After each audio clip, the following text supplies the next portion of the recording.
When you grow up in a fully blown criminal organization, family, it's not, the rate of development is not normal at all. Yeah, you want if you come from a regular home, you can't fathom what the fuck I'm experiencing. Yeah. You can't fathom it. You can live on the same floor. Yeah. In the same building, on the same block. But when I go in the house, I see things and hear things you don't see and hear, especially back then.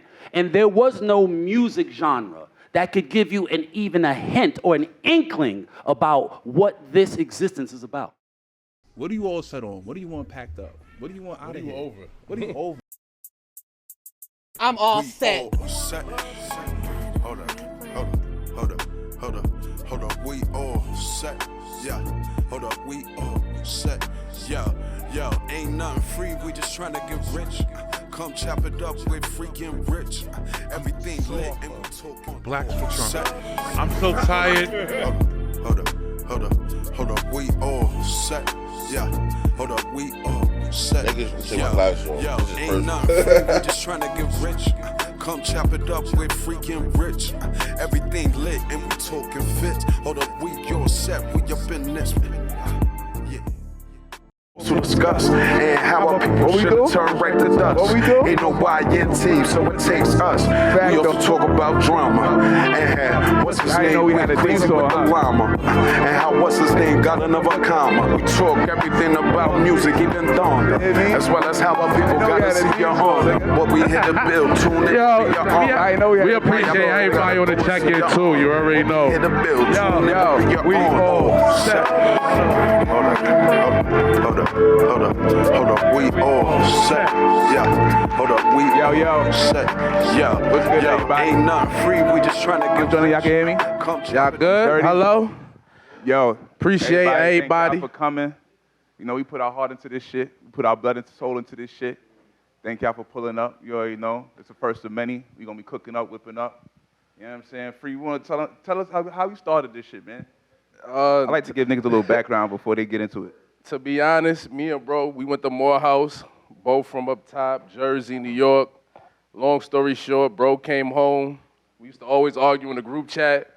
Niggas just felt like, debates had a little bit more in depth than the usual dialogue that was going on. One thing turned to another. One of the original members was down. She in the audience right now. Shout out to her, Kayla. What's up, Kayla? Chaka. What's good? So somebody in the chat said, yo, y'all should start a podcast. And I was like, yo, I ain't going front. That sound all right. You know what I'm saying? Like, people always say, like, yo, you should, like, when I was young, they be like, yo, you should have hosted a party, or you had a voice, you could have been on radio. I'm like, you know what? Maybe this shit need to be heard, man. Let's start this joint up, man. You know what I'm saying? We've been doing this shit for what, 6 years now? About 6 years. 6 years. 6 years.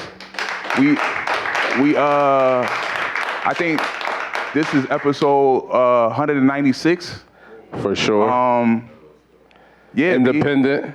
Independent. Don't I mean, forget that. self-funded. You know what I mean? This is our bread we putting up. A lot of blood, sweat, and tears. Our speech isn't compromised. Ain't nobody paid us to say shit. You know what I'm saying? Unlike your favorites. You know what I'm saying? You top 10 now. Oh, yeah. We got a little. We top 10 in the streets. We top 10 in the streets for sure. I don't even know. We definitely top 10 in the streets. I don't even know what website that was that gave us some ranking. We got sent some shit. Was like, yo, top 100 black culture podcasts. I think they rated us like number 9 or 8 or some shit. I can't remember. But yeah, we doing good, man. Life is good. Yeah, we the people's podcast, man. You know what I mean? We the people's podcast.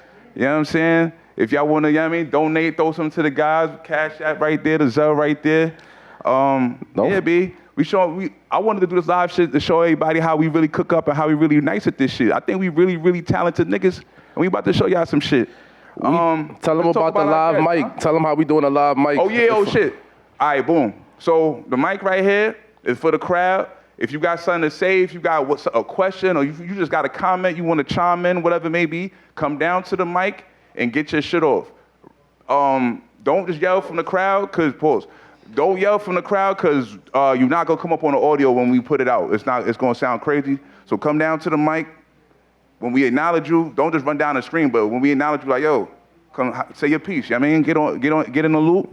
You are gonna be on the internet. You know what I'm saying? So everybody that's always talking to me, talking shit about wanting to get on the show, blah, blah, blah, here's your chance. Get busy. We got a special guest, man. Tell them about a Cavario in the building. We got the big brother, the big homie, the OG. Cavario's in the building. One of the, I don't know how old y'all is, but you heard of Don Diva? You heard of Don Diva magazine. He one of the founders, one of the main writers. Interviewed all the elite, the legendary hustler niggas. When we was like high school or something. Don Diva was super lit. He contributed to a lot though. Hip Hop Weekly. Nah, he did a lot. Hip Hop Weekly. He wrote like, what he said, wrote like 1,000 books. Yeah, he wrote a a couple. He wrote mad niggas autobiographies. He's the inspiration for Noriega's first album, Melvin Flint the Hustler. You know what I'm saying? Like legendary OG. Let me go get him. Let me go get your boy. Cavario, come out here real quick, man. Come talk to the people, man. My man, they call him the Mind Plug. All he do is read books, yo. This nigga's mad smart. Watch this shit. Words born. Cavario on the check-in. Hello. What's the vibes? It's good, Brody. Where your mic at? Pass that mic for him, bro. Hello? Okay. We in the building. How's everybody doing? Excellent. Thank you. Thank you for coming. Thank you for supporting. Word you understand? This is great. I don't know a lot about We're All Set. I was introduced to you guys about 3 months ago. Yeah. Something like that. Yeah. Who was that? Bino? Nah, JB. JB. Yeah, JB introduced us. That's right. JB introduced us. Yeah. So when I got onto your page and saw what you guys were talking about, I was like, I like the fact that you have some young melanated brothers who are in the culture, but who are not being stereotypical of their focus and their concentration. Like this, I need to be seen. I don't care what I gotta say or do. Be seen. Shit. Yeah. That shit is destroying the fabric of our culture, bro. That's a fact. So give us a quick biography. Tell them where you from, how you came about, things of that nature, what your origins are. Okay. We can go into like Don Diva and things of that nature, but we want to start from where you from. Okay.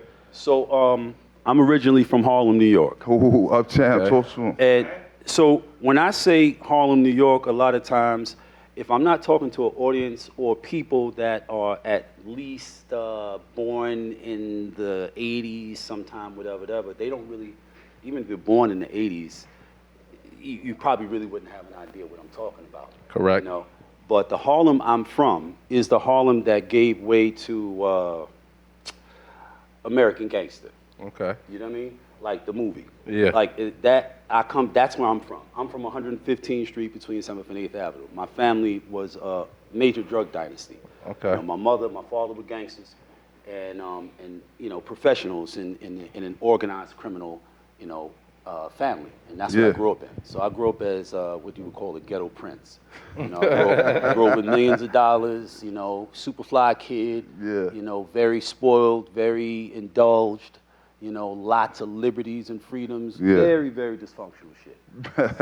Very dysfunctional shit. For real. You know, but it made me who I was because I was able to survive it.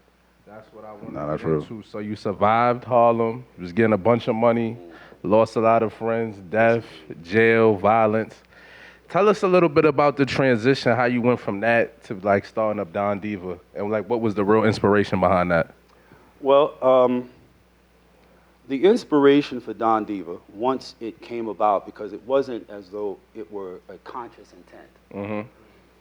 I retired from the streets in 1997. Okay. Right?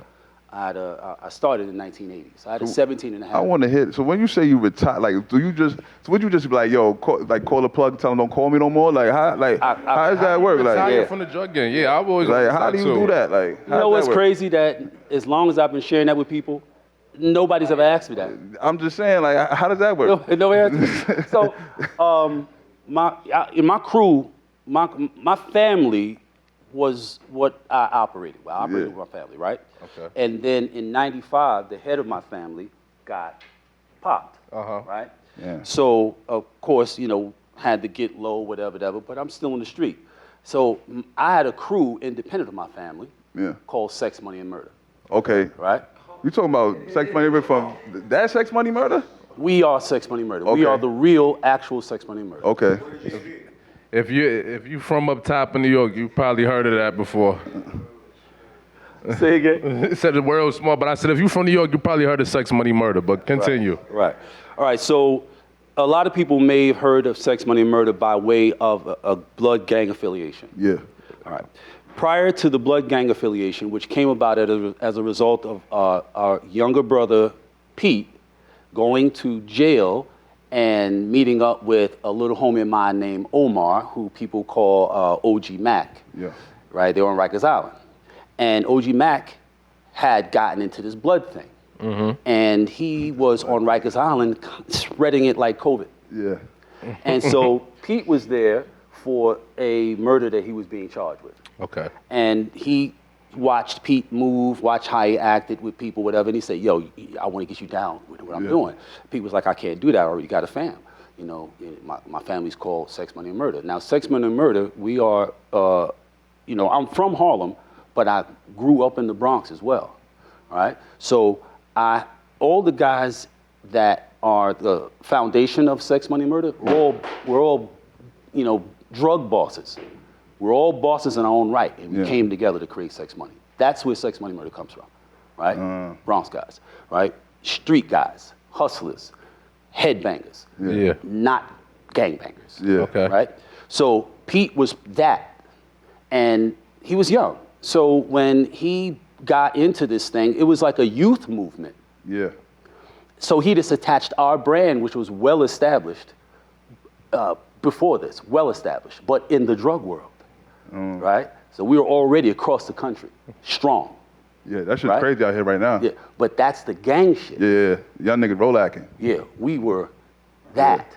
We were that. Yeah. And he's the little homie. Pete's the, he had his own squad of young homies, whatever. We're all 10 years older than Pete. Yeah, that's crazy. They look at him like God now. Huh? They're looking at him like God now. Yeah, it's a sick society, brother. It's a sick sure. society because there's no reason. He wouldn't want that.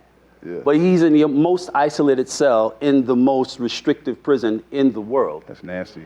ADX. Yeah. And he's in the most restrictive it's a 24-hour, 7-day-a-week lockdown. They roll the shower up to your door. Oh, God. They roll the shower up to your door, right? The Unabomber's in there. Nah. The first guy that they I don't be nowhere near the Unabomber. I don't be nowhere near the Unabomber. That's crazy. Right. Well, Ted Kaczynski is not as in a restrictive situation as Pete is. That's crazy. That's how afraid of Pete's influence they are. Yeah. You dig? So Sex, Money, Murder Sex, Money, established. Murder. Right. So we rocking whatever this and the other, and at this point, I was in. Did you ever DC, go to jail? You never went to jail? You escaped that. The first time I went to jail was in 2007 when they paid me, Grandmaster Kaz, and Grandmaster Melly Mel to come and speak at Rikers Island. Okay. Prior to that, I had no interest in jail. Just speaking engagements. Clap it up for that. Clap it up for that. Appreciate you. Clap it up for Clap it up for that, I didn't please. believe in being stereotypical. Yeah. That's what I wasn't interested in the stereotypical behavior. But see, the difference between my outcome and the outcome of the majority of my peers is that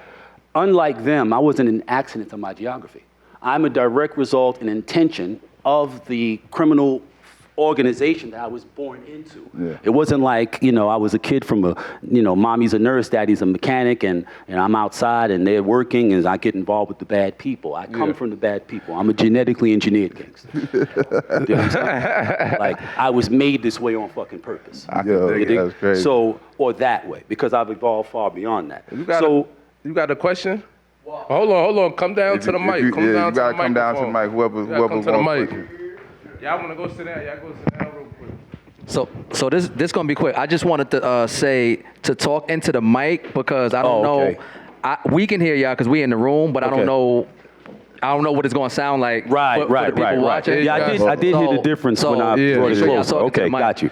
Because I know y'all talk with your hands. So. Oh, all right. Right. Might go all over the place. Yeah, I got you. Niggas going nigga, baby. We can't help it. It is. niggas going, nigga, we can't help it, man.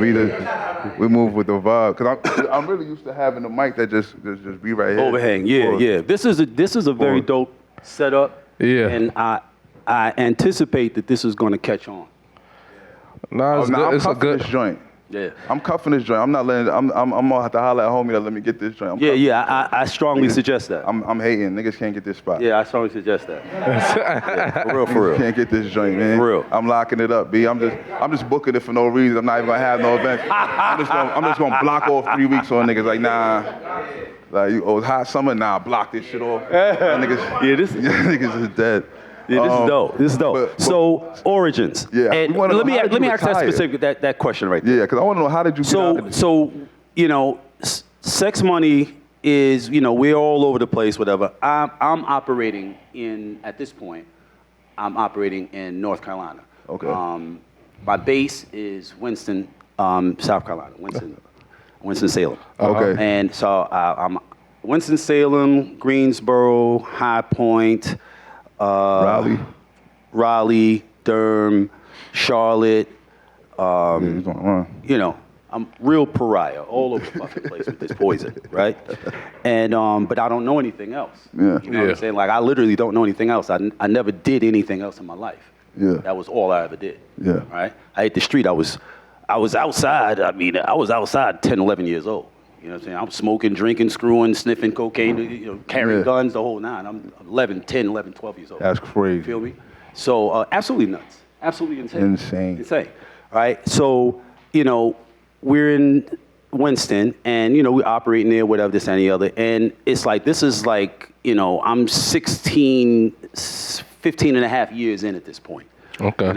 And, the cars, the jewelry, the clothes, the furs, the trips, I'm doing it all. I've done it all. I grew up with it. So for me, it's just life. Yeah. I'm not going out and doing the, hey, look at me every night dance, whatever. I didn't give a fuck about none of that. You was getting money, going in the house. It's just normal. I'm just doing normal shit. And the things that I was doing at that point had a lot to do with my mother's death.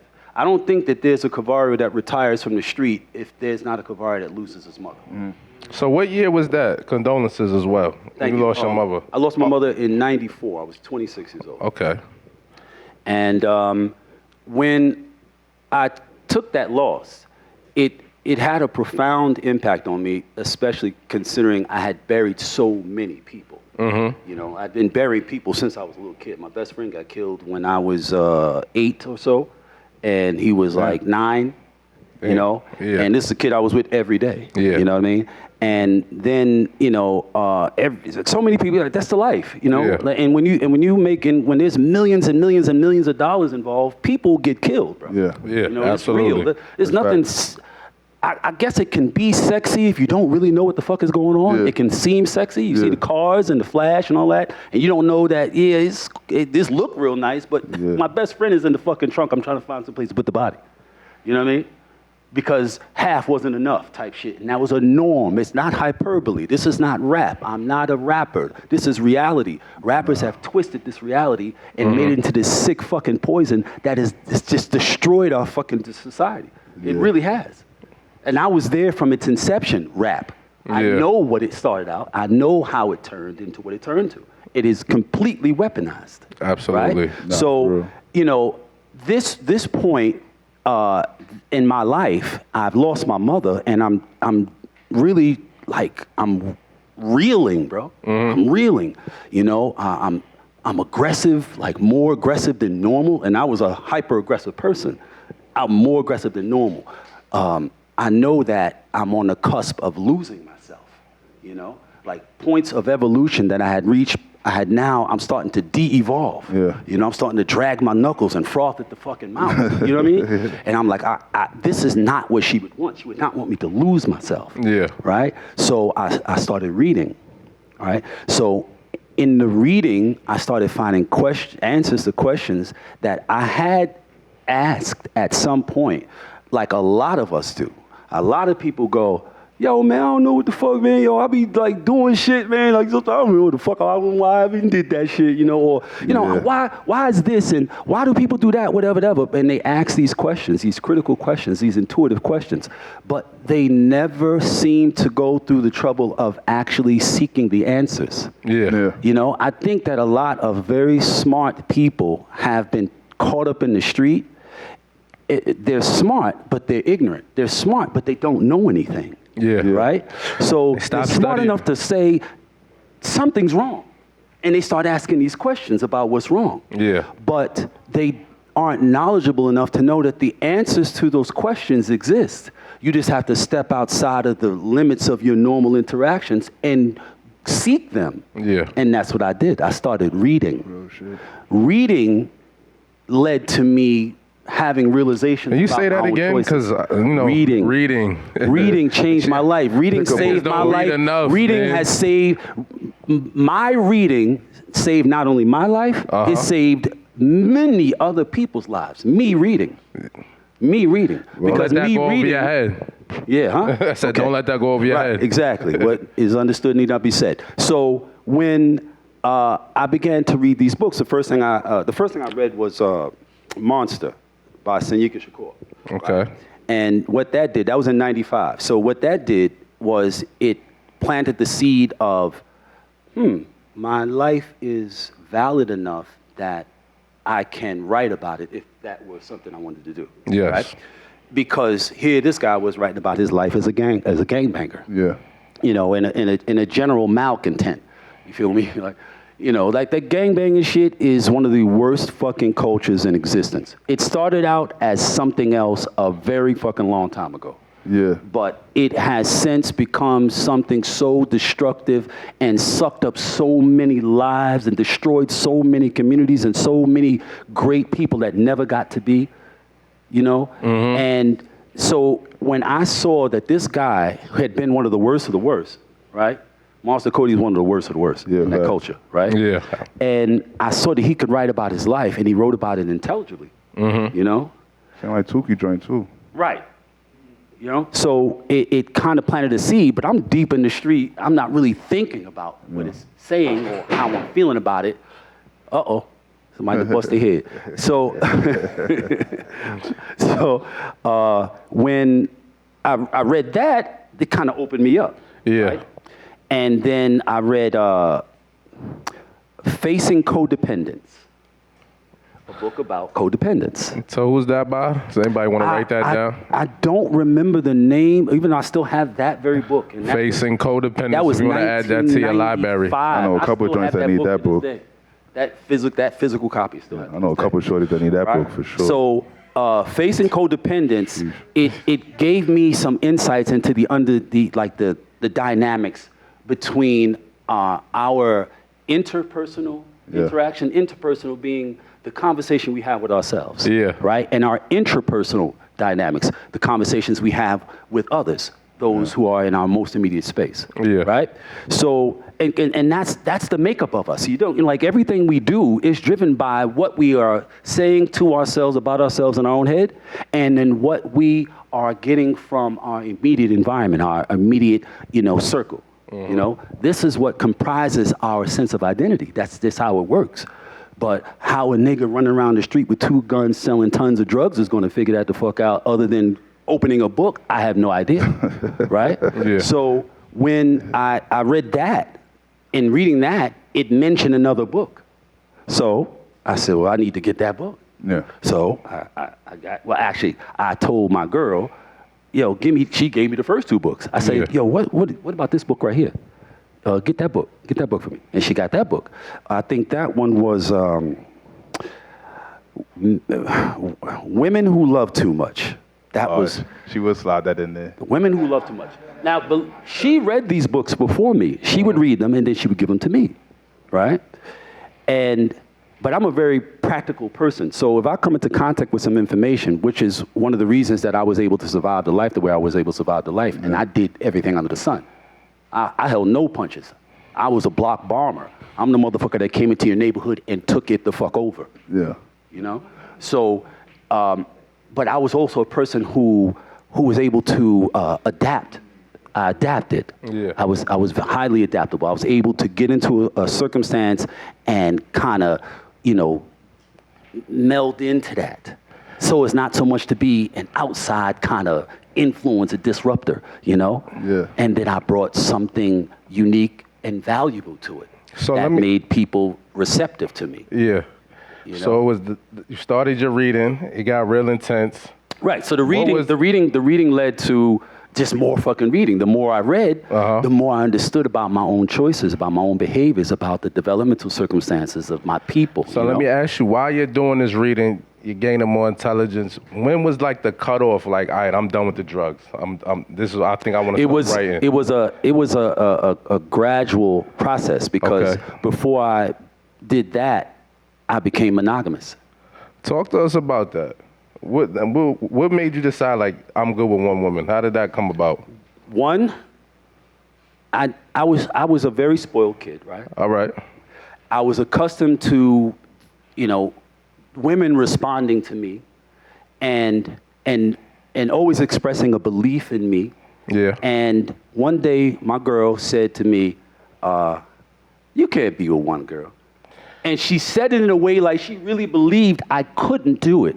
Yeah. I'd never experienced a woman telling me I couldn't do something. So that was the like challenge. Expressing to me that she didn't believe I had the ability. Yeah. I never heard it hit me a different kind of way. I was like, what do you mean I can't do it? Like I'm not Joe the boss of me. I can do whatever the fuck I want to do. Yeah. You feel me? So, and up until that point, I did whatever the fuck I wanted to do. So she mind tricked backward, mind tricked you into. She That's what it sounds like. She hit him with reverse psychology. She know you. She used the drug. This and this is a funny thing how that tricked if it were a trick, like she said it because she really didn't believe it. Yeah, okay. She actually didn't believe that I could not mess with a multitude of women. And how old were you when you decided I'm gonna be a one-woman man? I became monogamous November 10th, 1995. These are my 28th birthday. Crazy. Okay. So the mid-90s was really like a transitional period for you. Heavy. That's my birthday too. I became vegan in 91. Yeah. Right? Total fucking accident. Yeah. Just got tired of eating steaks and burgers and just was like, I'm not gonna do it today. I'm not gonna do it today. And after about 90 days, it was like, I can't do it anymore. Like I physically couldn't do it anymore. But something started changing in me. I didn't recognize that. If it hadn't been for me becoming vegan, I don't think I would have had the level of clarity because of that shit really, all the shit they put into these foods, it really fucks you up. Yeah. It really, really fucks you up. Those chemicals are not supposed to be in you. So I believe that that's what, what made me more pliable in terms of being open to trying something new. Trying other things, trying new things, right? So my mother's death was obviously a major catalyst. It drove me deep into myself. That led to me being receptive to, because at this point, I'm reaching for something, because my God has gone. My mother was my God. Mm-hmm. She was my OG. She was my big homie. She was my God. She taught me everything about being a man, everything about being a father, everything about being a gangster. Yeah. Everything. You understand? Yeah. So when I lost her, I lost my footing, my tether, my connection, right? And I had to find that for myself. And there was something in me, something that was determined to survive. Okay. Right? And that is what led me to being receptive to that first book. And that first book led to that second one, and that second one led to that. And with each book, I was evolving, I was growing, I was expanding. My perspective was expanding. Yeah. Right? Now, meanwhile, I'm still running with the leanest, meanest, most detrimental fucking crew of drug dealers in this fucking country at that time. Yeah. That's a fact. That's a fucking undeniable fact of history. They call them niggas detrimental. Niggas know about Sex, Money, Murder, the crew, then you know that the gang shit doesn't even compare. The gang shit is just a bunch of lost little boys, each generation younger than the other, killing one another out of mindlessness. Yeah. No. We were an organized force of money-making, hardcore, cold-blooded motherfuckers about our business, man. Yeah. You know what I mean? And when I'm in this space as a daily existence, but I tap out of it to sit and read for 2, 3 hours, 4 hours a day, every day. Yeah. Right? And this shit is changing me. It's evolving me. And the monogamous move came out of reading Women Who Love Too Much. Yeah. Right? And when I read Women Who Love Too Much, I've given that book to like 15 people. It changed their lives as well. Yeah. There's only one person I gave it to, and it was like, I don't get it. only one. It's always right? one. But she's a good person anyway. But I just wanted her to be able to make choices.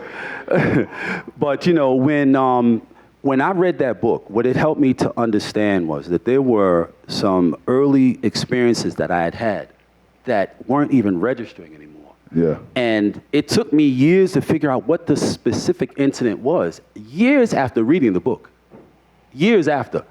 But I knew that I was operating out of fear. When I was dealing with all these different women, I was operating out of fear. Yeah. Out of the fear of any one woman meaning so much to me that she could hurt me. So if when I became monogamous, that day on November 10th, 1998, I had to call 11 women and end relationships. Oh, shit. 11 women. How many again? 11. Like I look at somebody like that now and I feel true sorrow for them. Nah, that's too much. I feel real sorrow. I'm like, yo, you have no fucking idea how much life like you 4. blowing. Yeah. How much time you blowing. I try to cap it at like 4 or 5. November 10th, 1998. Yes. That's my birthday too. That's fine. It is? Shout out to November 10th. November 10th, my birthday. Get out of here. You 3 days after me. That's I'm what's dead up, ass. Scorpio. My nigga. Okay. You know the Okay. vibes. I feel that. So you monogamous, you retreating from the streets. So the monogamy thing happened first. Okay. Right? I want y'all to understand that choices are everything you are right now at this moment is all based upon the choices, large and small, that you've made up until this moment. Absolutely.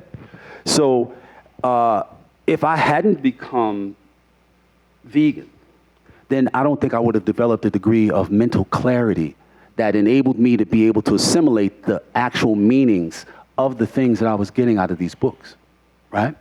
And because I was able to understand things like where my behavior came from, I was able to take control of the behavior. Because if I look at myself as I always have, as I was raised to, as a warrior, if I'm a warrior, then fear cannot be any aspect of my reasoning. I can't be doing anything out of fear, including being with multiple women, because I want to avoid, there's some deep-seated psychological thing that wants me to avoid coming into contact with. I'm so connected to her, that if they do something, they fall short, then I'm hurt, right? I never understood how guys used to be all messed up about girls when I was coming up. I never understood that. Like, what the fuck is wrong with you, nigga? Man, fuck her, man. Fuck out of here, man. It's 10,000 other bitches. Like, I was really like that. Yeah. My lieutenant, when he told me, and he didn't know the word monogamy. None of us did. None of us had ever heard it, never seen it demonstrated. Yeah. When he said to me, yo, I don't really fuck around with any other girl. You know, I just fuck with my girl, whatever. I was physically sick. Damn. I told my mother, I said, yo, Ma, I said, this nigga talk about he only got one girl. Got one joint. What type of nigga is this? You think this nigga gay? I asked my mother, I said, you think so? I was dead serious, bro. You wouldn't have thought I could be that fucking stupid. Yeah. I'm running a multi-million-dollar fucking drug operation. Yeah. But I'm stupid as fuck. I literally thought, I don't know, nigga, that's something kind of funny about that. Yeah. That's how sick I was. Yeah. Right? So at the point that I recognized that that's why I was operating out of fear, there was no more attraction to it. And I didn't need to prove to her that I can do anything I want to do. Anything I set my mind to do, I can do. Yeah. Right? So, I make those calls, I end those relationships, whatever. I instantly feel this weight lifted off of me. the weight is lifted off of me because Whoa. You said you made those calls. You just said, all right, I'm done. That was it. I called every one of them and said, and yes, it was tears on virtually every fucking call. I'm like, I'm so sorry, baby. But this is what I gotta do, and I love you, but this is what I gotta do. And my exes, whom they're all still alive. Calling you mad nights in a row. They, to this day, I am like this with every woman I've been with since I was 13 years old. All the ones that are still alive. Only like maybe 3 have passed, you know? But like every woman I've been with. You got a serious and your wife just shrugged that off? She don't care? My wife known me since I was 8 years old, bro. Oh, yeah, so she like, yo. She was 6 and I was 8. You got a serious orbit, for real. Yeah. You know what I mean? And women have been a strong part of it my entire life, starting from my mother. So when I got to that point and I made that decision, the unburdening that came with that, you know what I said? Why the fuck I didn't do this 10 years ago? If I had done this 10 years ago, oh my fucking God. I had no idea. There was no way I would ever go back to that shit no matter what. Now, this is the thing I feared. I feared, as I shared, that if I was too involved emotionally with one woman and she fell short and was human and did something that, you know, I felt was a betrayal to me, then it would impact me in the way I want to be impacted, right?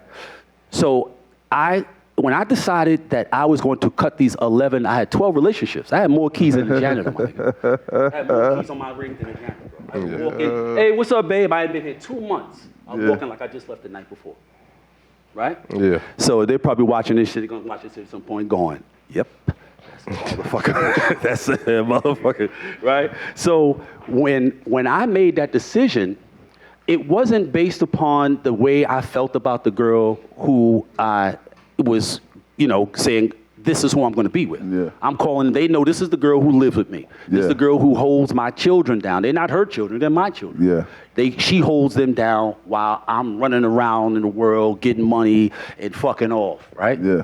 So when I decide that she's the one that I'm going to be with, it's based upon proximity. It's based upon loyalty, right?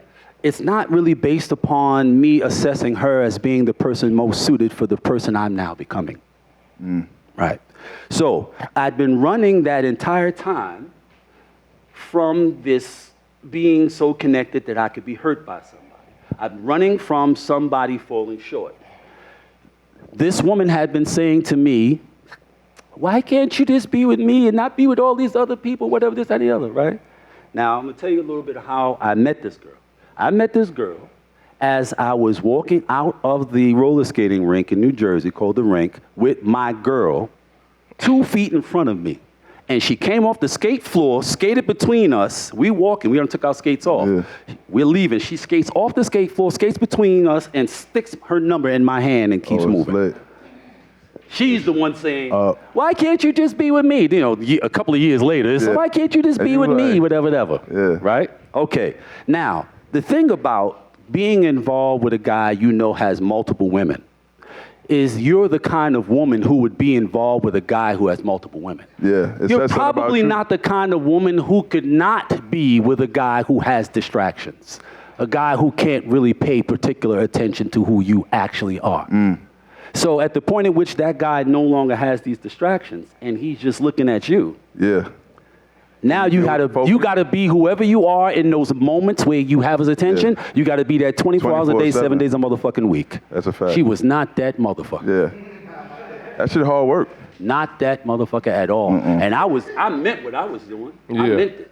But I did not become monogamous for her. So when I found out who she actually was, I didn't go, oh, I did this for you. I became this guy for you, and you this, that, and the other. No, I didn't do that. I said, you know what? I'm not going to take what you're doing personally because when I was doing what I was doing, it was not fucking personal.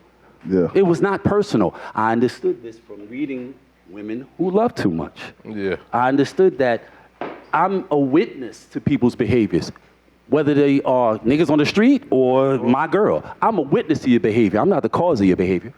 The cause of your behavior is your genetics. The cause of your behavior is the people who raised you, who demonstrated for you. That's the cause of your behavior. I just happen to be in proximity to you. But your ego will tell you anything that somebody you're connected to is doing has something to do with you. True, yeah. Because if they felt this way about Right. you or thought that way about you, they wouldn't do that. Yeah. Even if their nature, that's like saying, yo, that snake ain't fucking with me. How the fuck he slithering like that? Because that's what fucking snakes do. That's what they do. That's their nature, right? Yeah. So at the point that I said, I'm going to be this person, it had nothing to do with her. Yeah, I didn't do it for you. I just did it because I want to do this. I didn't do it for her. Yeah, So when she did absolutely fucking fall short, I was like, I get it, you know. Yeah. I wish you well. You Yeah, dig? I'm going to just keep it pushing. But I'm not stopping. But I'm about to still be the I'm person never giving on. up this piece. Facts. So now I'm super clear now. I'm super clear now. Yeah. And I'm on book, I don't know. So you reading? 50? Yeah, you I'm on reading. book You want 50 book now. 50. You monogamous. You want book 50. Yeah, bring us to Don Diva and the cutoff. Oh, okay. it didn't happen just like that, but yeah, I'll no. like that. All right, We so on a time- I'm reading the book. I'm time reading the book. crunch, Right, yeah. right. I'm reading this book called Spirit of a Man by Iyanla Vanzant. Okay. Right. Okay, shout out to Yanla. And shout out to Iyanla. Shout out to Spirit of a Man. That book is the book that made me say, I don't want to do this anymore. Okay. I don't need to do this anymore. I don't need to do this. What year was this? 1997. So 97. 1997. Is that? Can we say that's like the retirement year? When you That is? Yeah, he that's said the that's when retirement he- year. that's And when he he was done packed with it the up. streets. That is. That's okay. absolutely it. That's absolutely it. So you read the book and called the plug? Look, I didn't have no, like, this wasn't like a plan, like I'm Okay. going to do this, whatever. I get home from Winston. It's like a 6-hour drive to my house in Atlanta. Yeah. Right? I had just bought this house like maybe a year before. Yeah. With this girl, with the one that I became you were monogamous monogamous with, yeah. Right? So I get home and, you know, she's home.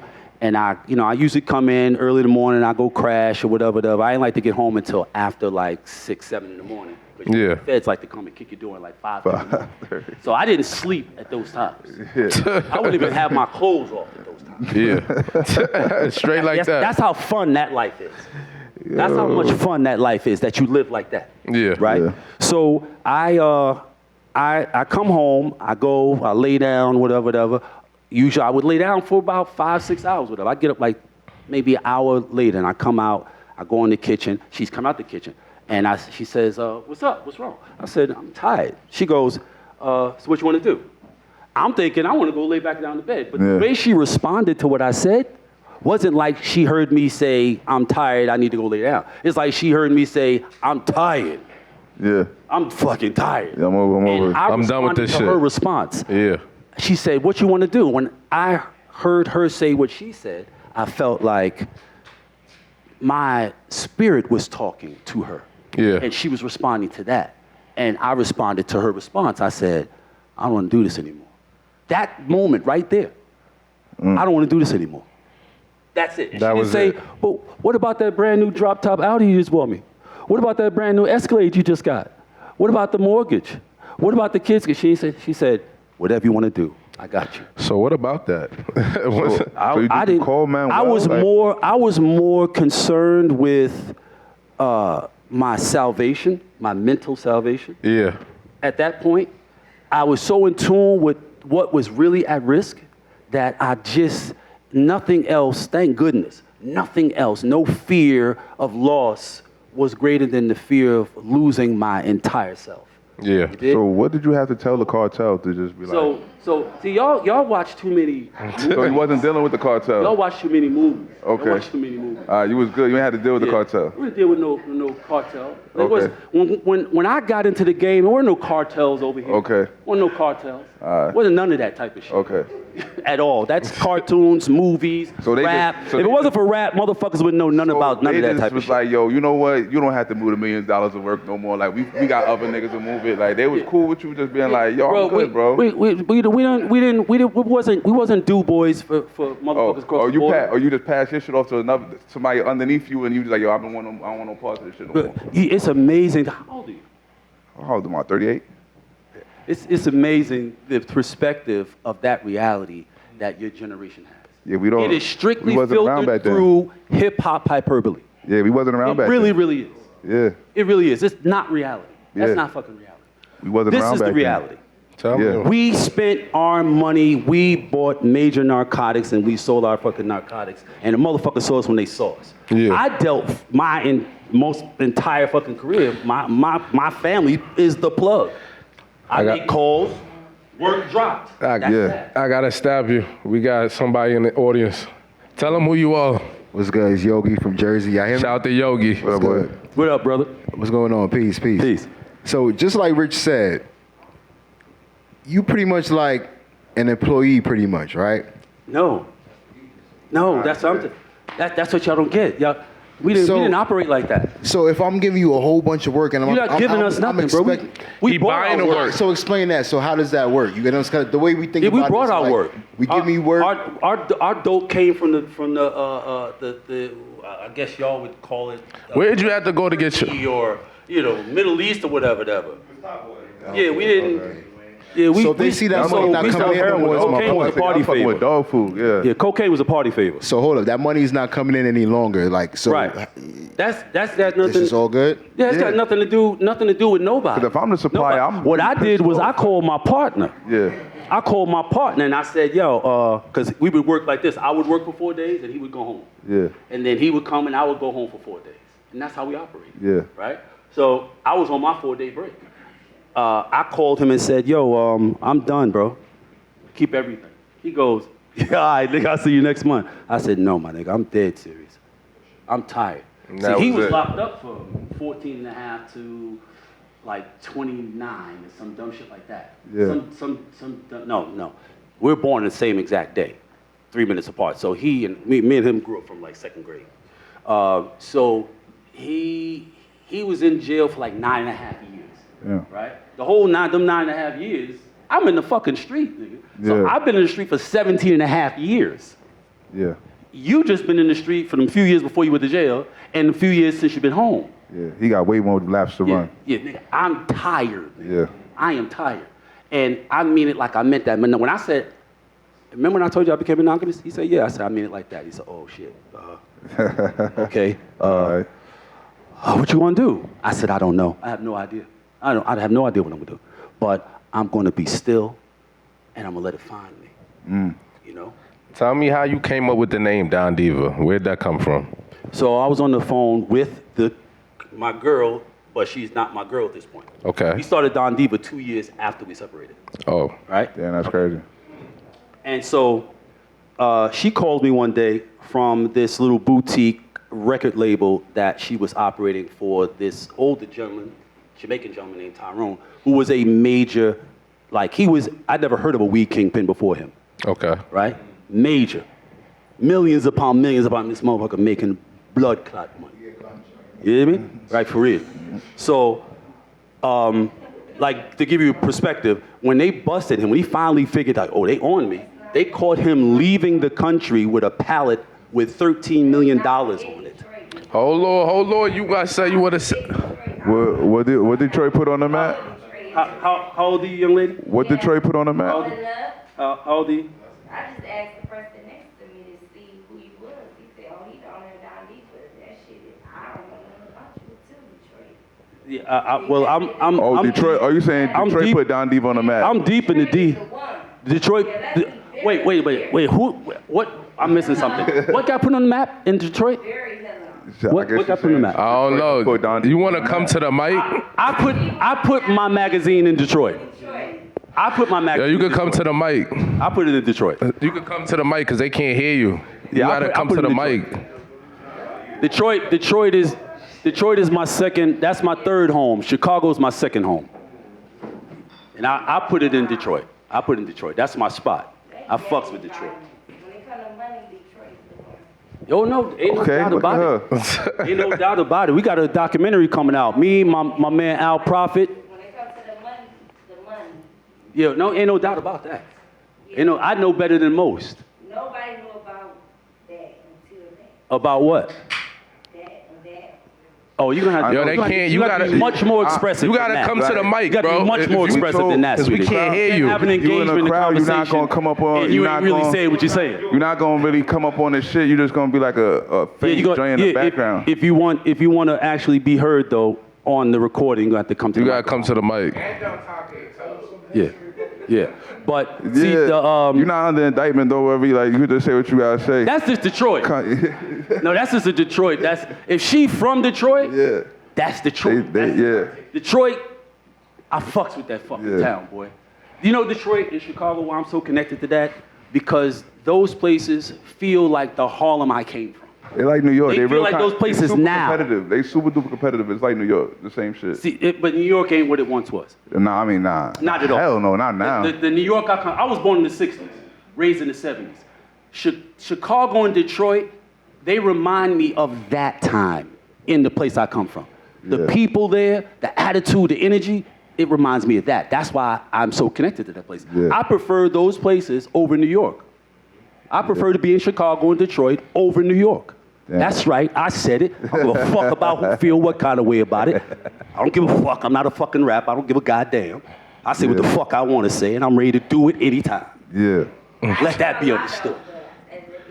Can you come to the mic?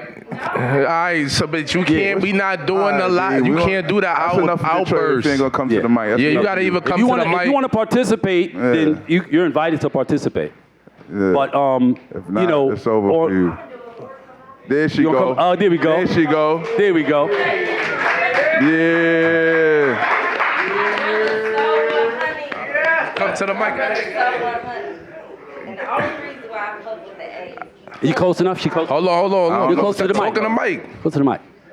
Step down. Okay, step down. Step down. It's not lava. No, half stepping. Come on. It's not lava. There you go. Nah. You can step to that mic. The fuck? Turn it around. She is definitely from Detroit.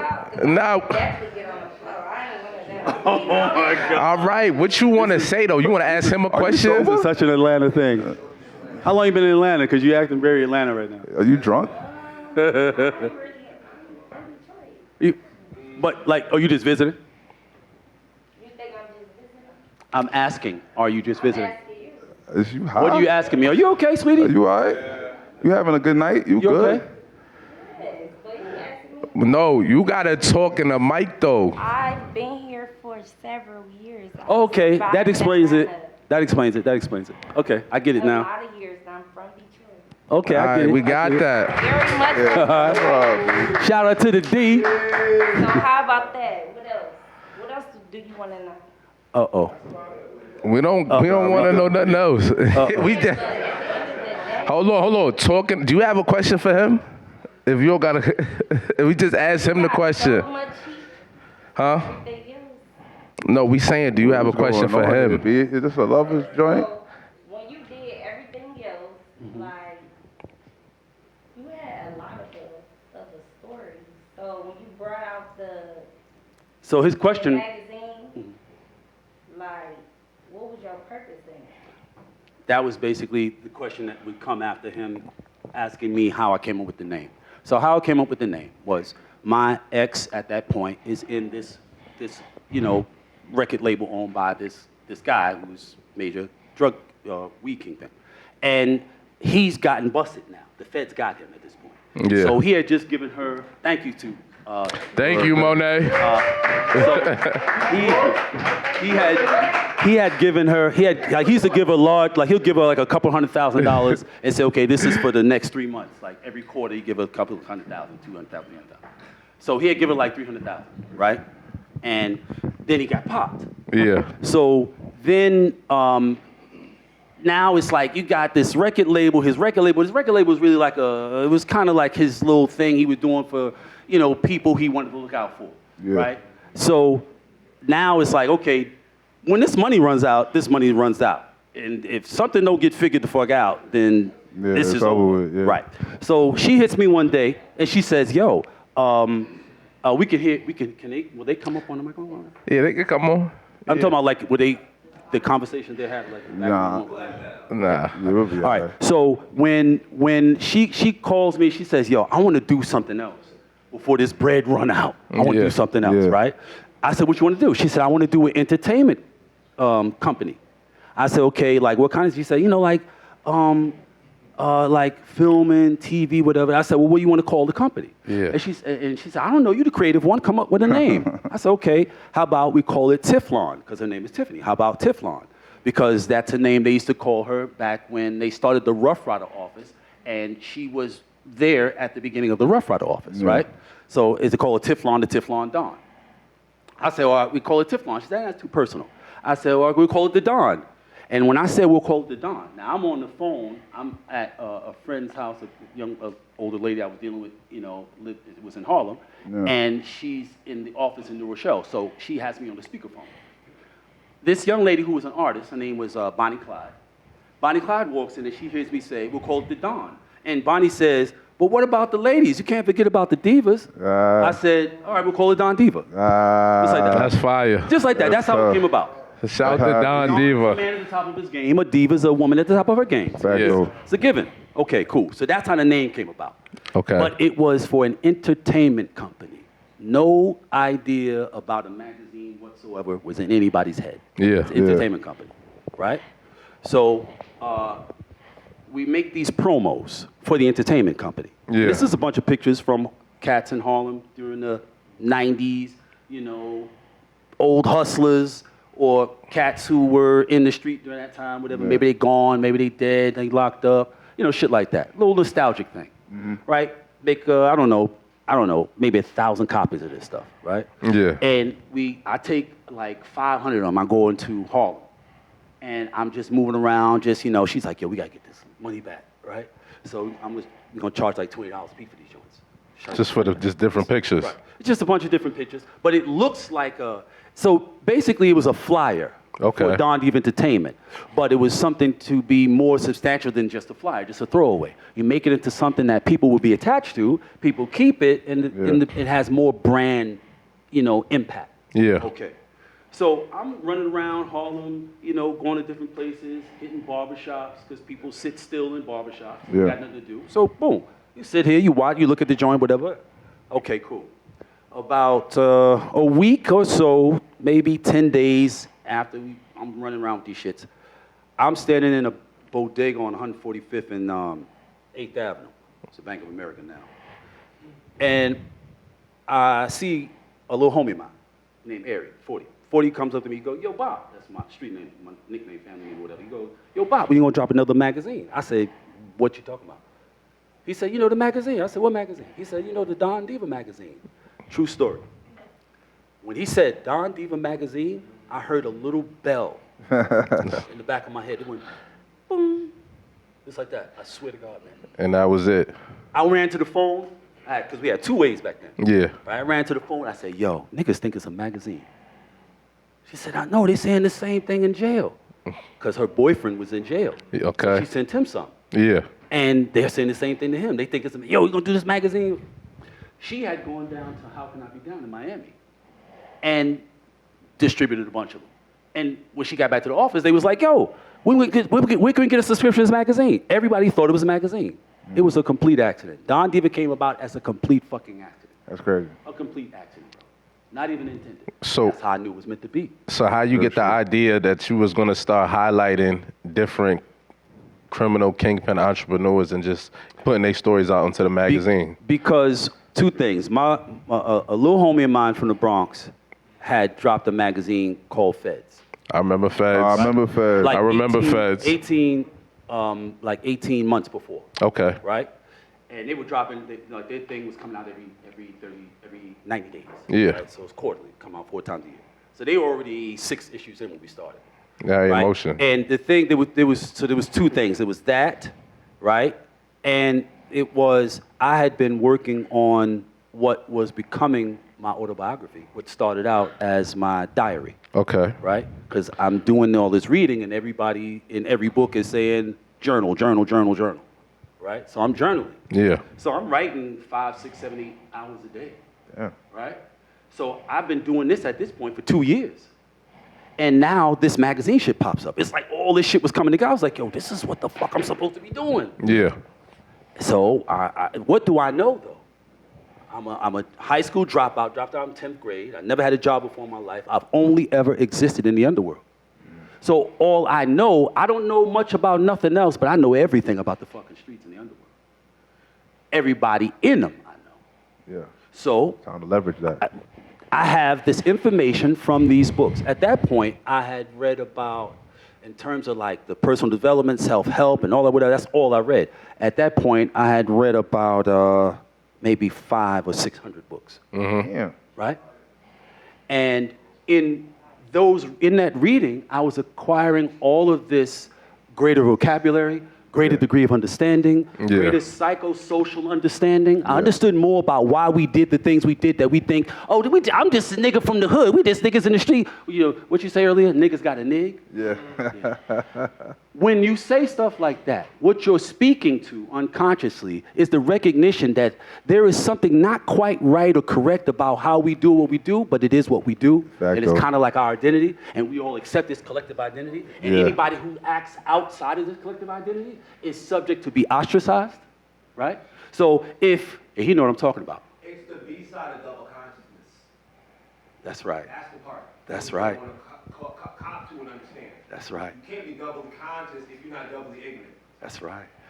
Yo, what's the word? It's your brother Rich from We're All Set. And I gotta put you down with this new protein, this new microalgae, this new vitamin-packed, all type of nutritional joint going on. Zevo Life, man. It's good for your stomach, it's good for your skin, it's good for your energy. Get you going, get you rolling. I know you see me glowing. You know what I mean? Get your Zevo Life, get in tune. Zevo.life, ZIVO.life. We got a promo code with them, man. All set. Throw that in.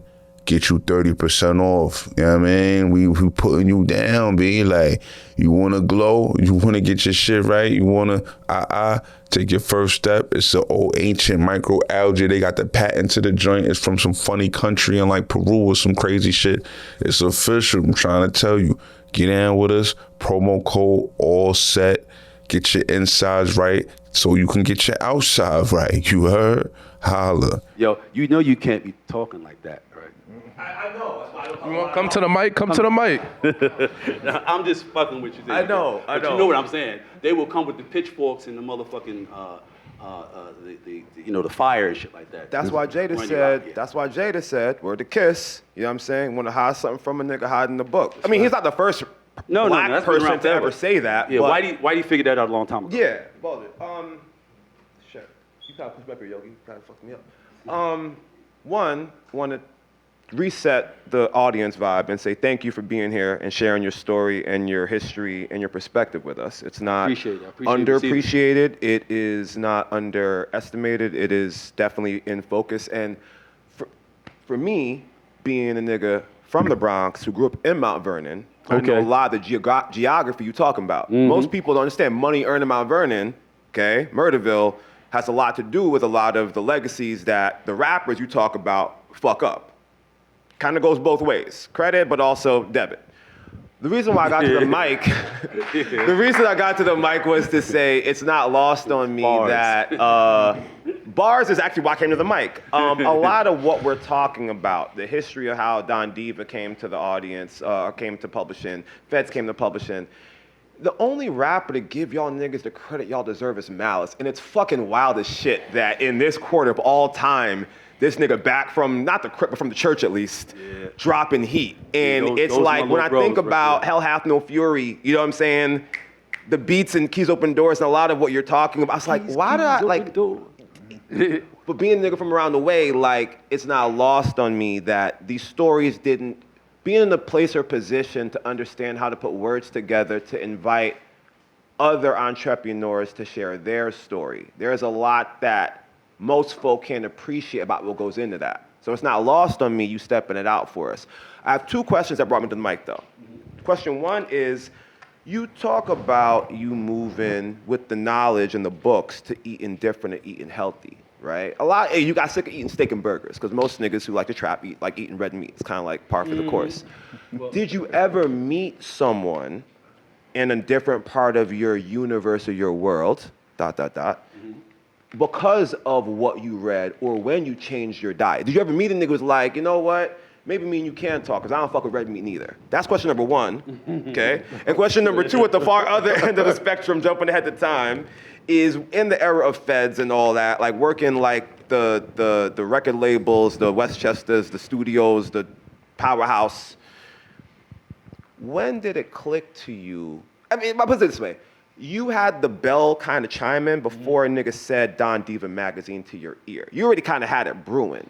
I guess you had the idea from 40. When did you realize this is something we really have to push forward? Because I think a lot of us get... In the moment. It all happened right there? Like real time? Moment. He said it, I went outside, went straight to the phone and called over and said, yo,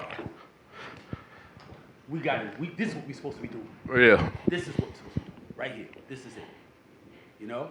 And we didn't know what the fuck we were doing. We had no clue. Yeah. No whatsoever. Who was the first person you featured in Don Diva? Like, how did that first interview? First street person? Yeah. First street person was Akbar Prey. Shout out to Akbar. Akbar finally made it home after 32 years? 32 years? Or somewhere between 32 and 36. I think it's 32. But Akbar was the only person I've ever heard referred to by the government as a super kingpin. He's from Newark, New Jersey. Yeah. Right? Major cat. He just got home. He's been home now maybe 8 months, something like that. Damn. But he was the first feature, and at the same time, Aaron Jones, the head of the junior black mafia out of Philadelphia, he also was featured in that first issue. But the very first issue that dropped January 2000, it was a variety type of thing. They had, letters from cats out of jail. Yeah. We were very connected with Rough Rider, so a lot of Rough Rider content, whatever. It was just like the culture. Overall hip-hop culture, It was the culture, but it wasn't just the culture from like the hip-hop entertainment perspective. It was the culture from the catalyst of the streets. Yeah. You know, because without the streets and street culture, hip-hop has no fodder from which to draw its context. You're fact. Absolutely. Right? So because I am from that end of it, as opposed to being, like if I had grew up a square kid, rapper, whatever, then my perspective or approach would have been from the other end going backward. Yeah. Right? But because I'm from what I'm from and when and where I'm from, I came at it from the root. Because without the attitudes, behaviors, stylings, flash, dash, without that, you don't have the rappers. You don't have the rapper attitudes. Rappers have been emulating and imitating us from the very first rapper that ever existed. Yeah. They all wanted to walk, talk, swag like street people. Yeah. We got another question. Hold on. What's up? How y'all doing? All right, peace What's and going blessings. on? Yes, indeed. Fee in the building. Yeah, Fee in the building. Much love. Good, all right. Yes, indeed. So much love, brother. Gratitude to what you're doing. I love how you made the change. You know what I'm saying? I always told my people, one of my father is one of the most gangster people I met because he changed his life when my mother said either the streets or the family, you know what I mean? So I condone that and salute to you, you know what I mean? So off rip, you know what I mean? Yes. I pretty much, you know, we got, they call it 6 degrees of separation. You know somebody that I know. That know somebody that I know. Chico. Man, yes, sir. Shout out Chico. And you might know a few other people with your story, but we'll talk about that later. All right. But now check it. So I got 3 questions within one for you, if I may. You know what I mean? So no doubt, no diggity. I got you. So check it. With your decision, I remember regarding back, you said in 1997, that's when you said the streets was a dove, right? Copy, overstand, and peace to that. What with the 3 questions in one, did you say to yourself, A, never scared? There's a difference between being scared and being wise. You know what I mean? So the A, that right there, is that what you said? Because I don't know the specific timing regarding prior to you answering. No disrespect, King. You know what I mean? I don't know the specific timing regarding if it was prior to the Don Diva, you know what I mean, opportunity, etc. Came about January 2000. Oh, copy. So that's perfect. So now we here. Peace. I got you, King. So that this makes the question more authentic, if I may. You know what I mean? So, okay, so we said being wise or being scared. The scared is a dub. You're being wise, that's one option.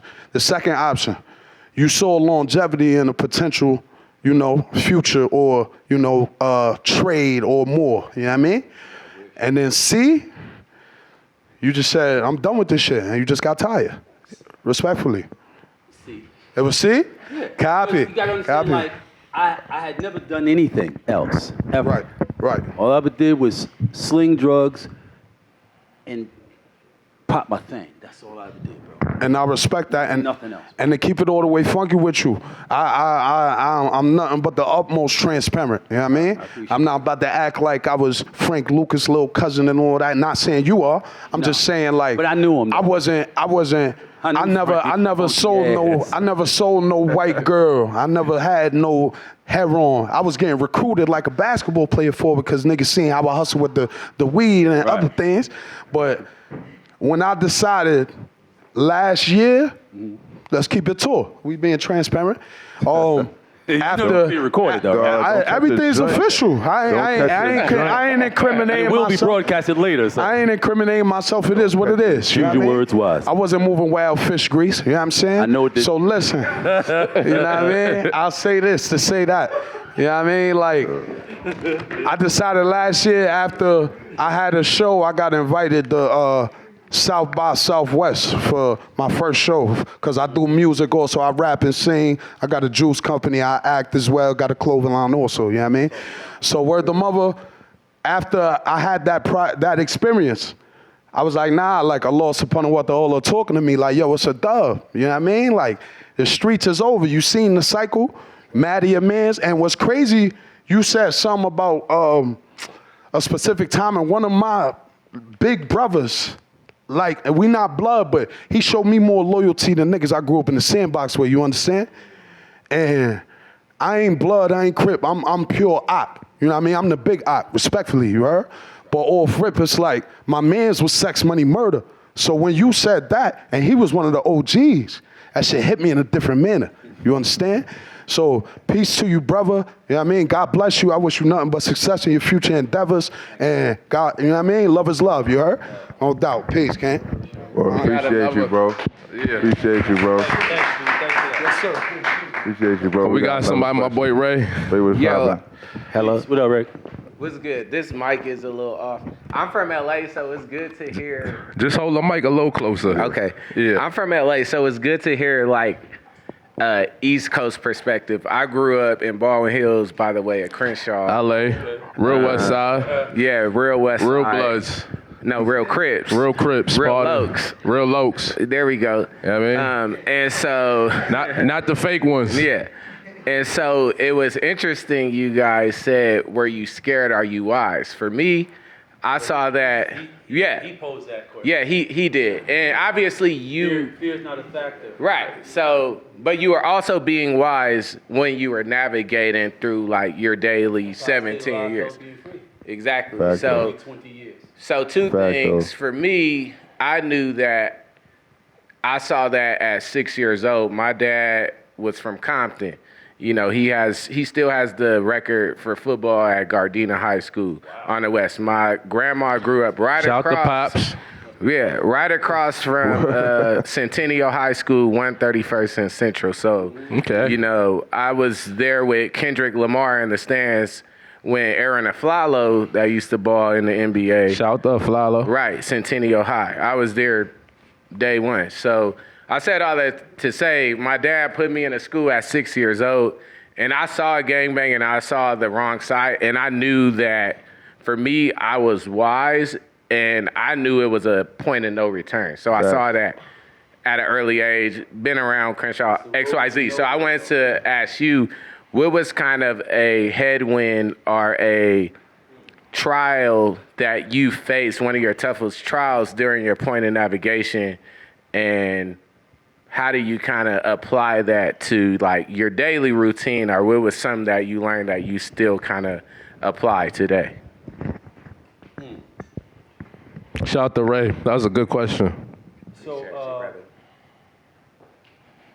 the question is, what was pivotal lesson in the course of my criminal career?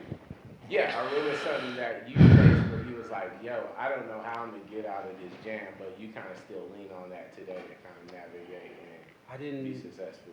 I didn't have that kind of experience. It's difficult for me for others, put my developmental circumstances into perspective because they are of a time that took place. They were of a time that took place long before any of you came into consciousness, if you were even born. Right? You understand? The world was different.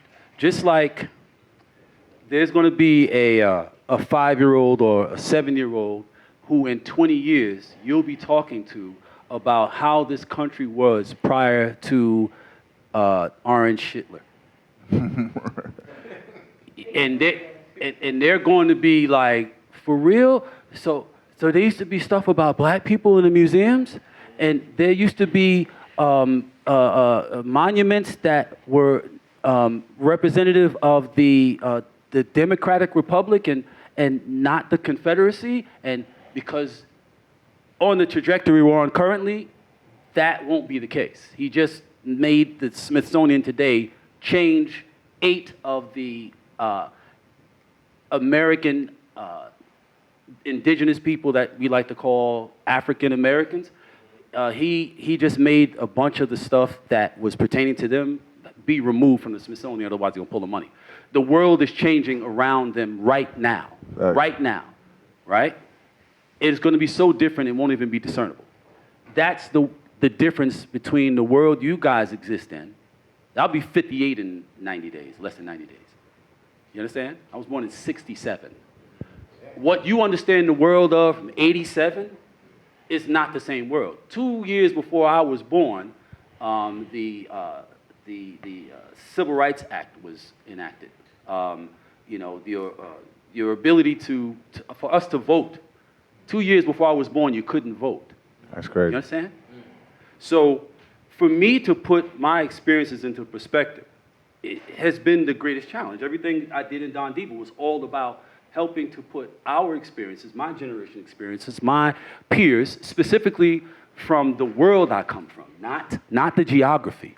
Yeah. That's another thing that this generation, and this generation primarily, when I say this generation, I mean the people who are between the ages of like 22 and 38, the perspective that you guys have of our world is not a real perspective. It's a perspective based on hip hop and that whole culture, whatever, right? Yeah. So if I answer that question, it's like you're asking about some specific incident that occurred that made me say, I don't know how I'm gonna get out of this, whatever. Aside from catching a case, and I caught a couple of lightweight cases, when I was like I caught my first case when I was 19. Catch a fade on the fly. Yeah, like I was. Someone pulled a gun on you. That's what I'm saying. Like, that's not a pivotal. That's Tuesday. You understand? You understand? Let me put it like this. In New York, in the mid 70s, 75, 76, 77, whatever, the rap thing is kind of burgeoning, right? And you got a whole new generation of young people who are doing things that are completely different from the people that raised them, right? The people who grew up during the Jim Crow era and during the civil rights, battles and all that, whatever, who were more like in tune with how this country and its policies really felt about them. And then, my generation comes along and we're kind of like removed from those experiences, just based upon what that generation had done, their work. Right? So we're not dealing with blatant racism and none of that kind of stuff, whatever. We have more of a sense of self-identity or whatever, so like we're in a different vibration. And Hip hop comes along. We got all this liberty and all this freedom that the previous generation did not have. And cats are starting to think more, you know, the drug thing kicks in, heroin, not cocaine, heroin, right? And a lot of money is being made by a small group of people, right?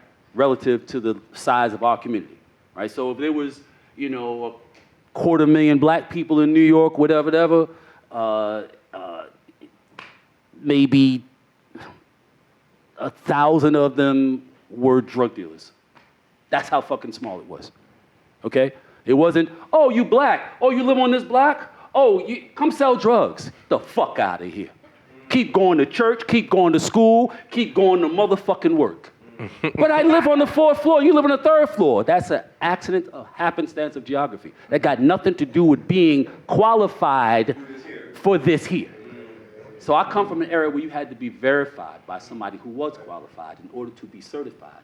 And that's the only way you could play that game. Right. You understand?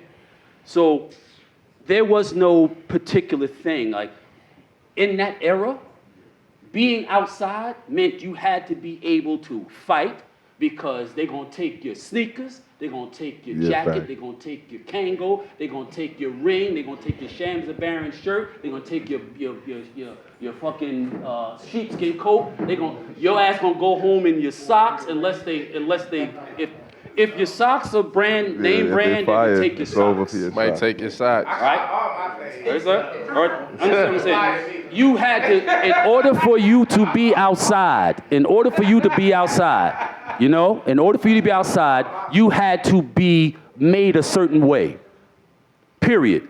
Even if your parents could afford to buy you nice things, it didn't mean you could have them. Because if you weren't able to keep them, then they wouldn't get them for you unless they want you to come home with your face split open or dead. Yeah. Because you got on a pair of Cavaliers and they got a piece of 10-karat gold plated right here, whatever. It's plastic, but it's 10-karat gold plating right here. Motherfucker blow your brains out for them. Mm-hmm. So when you grow up in a normal, or I won't say normal, well, common. You grow up in an environment where this level of aggression is common. There is no standout nothing. It's the shit. This is what goes the fuck on. This is real ghetto shit. You understand? So at 11 years old, I'm carrying 2 pistols. Because I'm wearing my shit. And I'm wearing all the shit motherfuckers want to wear. All the shit. I got tons and tons and tons of pictures. Wasn't no motherfucking Photoshop. I'm talking about gators, furs, gold, every fucking thing. You sent me a picture, you and Pee Wee Kirkland in fucking mink coats. I was fucked up by that shit. I had on a full-length black llama mink, and Pee Wee had on a full-length cashmere. That picture fucked me up. Thank you. My joint was 20,000. Yeah. Thank you for the time, brother. I just wanted to ask Thank you for your contribution. Appreciate you, Ray. You know? But it's interesting, and I thought I would get those kinds of questions that basically point out the difference in perspective. You know, without the people who came before me to bridge that gap between the time I was born and the time I became consciously aware. Because I was born in '67. I wasn't aware of the world outside of my home until '73. Right? Okay. So by '73, I'm 5 years old, right? But when you grow up in a fully blown criminal organization, family, it's not the rate of development is not normal at all. Yeah, you want if you come from a regular home, you can't fathom what the fuck I'm experiencing. Yeah. You can't fathom it. You can live on the same floor. Yeah. In the same building, on the same block. But when I go in the house, I see things and hear things you don't see and hear, especially back then. And there was no music genre that could give you even a hint or an inkling about what this existence is about. Yeah. There was no such thing. There was nothing to say guns and drugs and bus and gun and buy this and wear this and nothing. Niggas so unless you came from it, like the Ozzy Brothers and shit, they would shoot shit like the Ozzy Brothers. They ain't give a fuck. Right. So unless you came from it directly, just being in the neighborhood did not expose you to the fucking life. Yeah. It didn't expose you to the reality.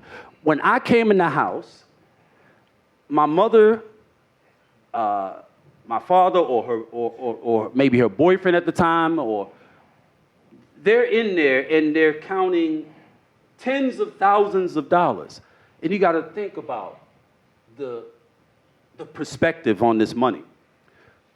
In 1976, $5,000 was the equivalent to today about maybe 30. About $30,000. About 30. So if you had $1 million back then, Yeah, you was big, super big. just $1 million, Yeah. and everybody had $1 million. Yeah. Because you could take 1 kilo of of heroin, that you would pay $250,000 for. 1 key that could be cut 65 times. And after you finish doing that key, not only have you paid the $250 you owed for it, or you paid for it, not only have you got your $250 back, but you've also paid your crew. Yeah. They done made $150 between them, and you sitting on another $2 yourself. You done split $150,000 between them. You done paid your connect his $250, which at the time would be the Italians. Yeah. Right? And you sitting on a two and change, or 3 and change. Good night. Depending on what you did with it and where you did with it and where you did it at. And where I come from, between Morningside and Lenox Avenue, between 110th and 119th Street, that space in there, Yeah. that was $1 billion every month that's being generated. Easy. Jesus 45 Christ. years ago. Jesus Christ. You understand? Everybody, bro, I walk in the house, bro, it's hundreds of thousands of dollars just laying around. I go to the back room, and my sister and my cousin and, somebody else is back there nodding off of dope, because they're dope fiends. But my parents and my uncles and all that, they're selling dope. So That's my reality. Yeah. So fast forward back to Don Diva Lit. Quickly tell us, how did you get from that to wanting to be a writer in your autobiography? How did that come about? With the And tell us about the autobiography. The autobiography came about as, just like I said, the self-help and personal development books that I was reading, they all said the same thing. To journal. To journal. Okay. Journal. So writing became, I always had an affinity for writing. I always had an attraction to writing. Okay. Right? I was an artist, a visual artist. I draw and all that, whatever. But I always had somebody drop the biscuit. Detroit done dropped the biscuit. Make sure it's on safety. Won't want to go on off. It definitely sound like the Hammer, right? So it sounded like a little Hammer. little It sound like something else. Bearcat 9, like a little Bearcat 9. So when I'm writing this, I'm not thinking. And what's the name of your book so the people can grab it too? It's called Raised by Wolves. Oh yeah, show them the book. Show them the book. Well, that's my third. That's the Don Diva book right there. That's the most recent book. That's the Don Diva book. I put that out in like 2015. Show them. We're gonna show them the first book first. This is my first book. Hold that up for them. Raised by Wolves. You get this on Amazon everywhere. Oh, hold on. Yeah. No, I only sell it on my site. I don't mess with Jeff Bezos. Okay. I don't mess with the corporations. Okay. You know what I mean? So I can't get this one. Oh yeah, hold on. Side button. Generate. Yeah. Oh, this one. No motherfucker. Will not stop going. You hate that motherfucker that just won't say no for answers, just keep banging your shit back to back to back. It's my son. Yeah, it's probably my son. Well, why wouldn't you think that I was recording? Why, if you know you left me recording, why wouldn't you think I was recording if I'm not picking up the phone? That shit go. People don't care, B. You know what I mean? Care about themselves. Like, oh, pick that shit up. Right. So, yeah. So this is Raised by Wolves. This is my autobiography. This started out as me just sitting around trying to figure out what I was going to do with my life. Okay. Yeah. That was the catalyst. The catalyst was once I called my partner and told him, yo, keep everything, I'm done, I'm finished, whatever, my girl's supporting the move. Now it's like, okay, now I've been writing, I've been journaling all up until this time, because that's what the books told me to do. So now I say, what am I going to do with my life? I have no idea what I'm going to do with my life. So I thought about that old adage that goes, in order for you to know where you're going, you have to first know where you've been. People generally don't take a real in-depth look at the entirety of their life as a mosaic. When people recall their life, they typically recall a particular time, space, incident, place, and then they pull out of that.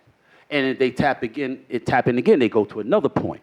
Yeah. So they look at their lives in these blurbs and these bubbles. Yeah. Right? And they look at what happened at this point. And, yo, we was doing so good here, man, and this was happening, that was happening, whatever. And then, they look over here and say, man, it was fucked up at this point. I don't know how it got so bad, whatever.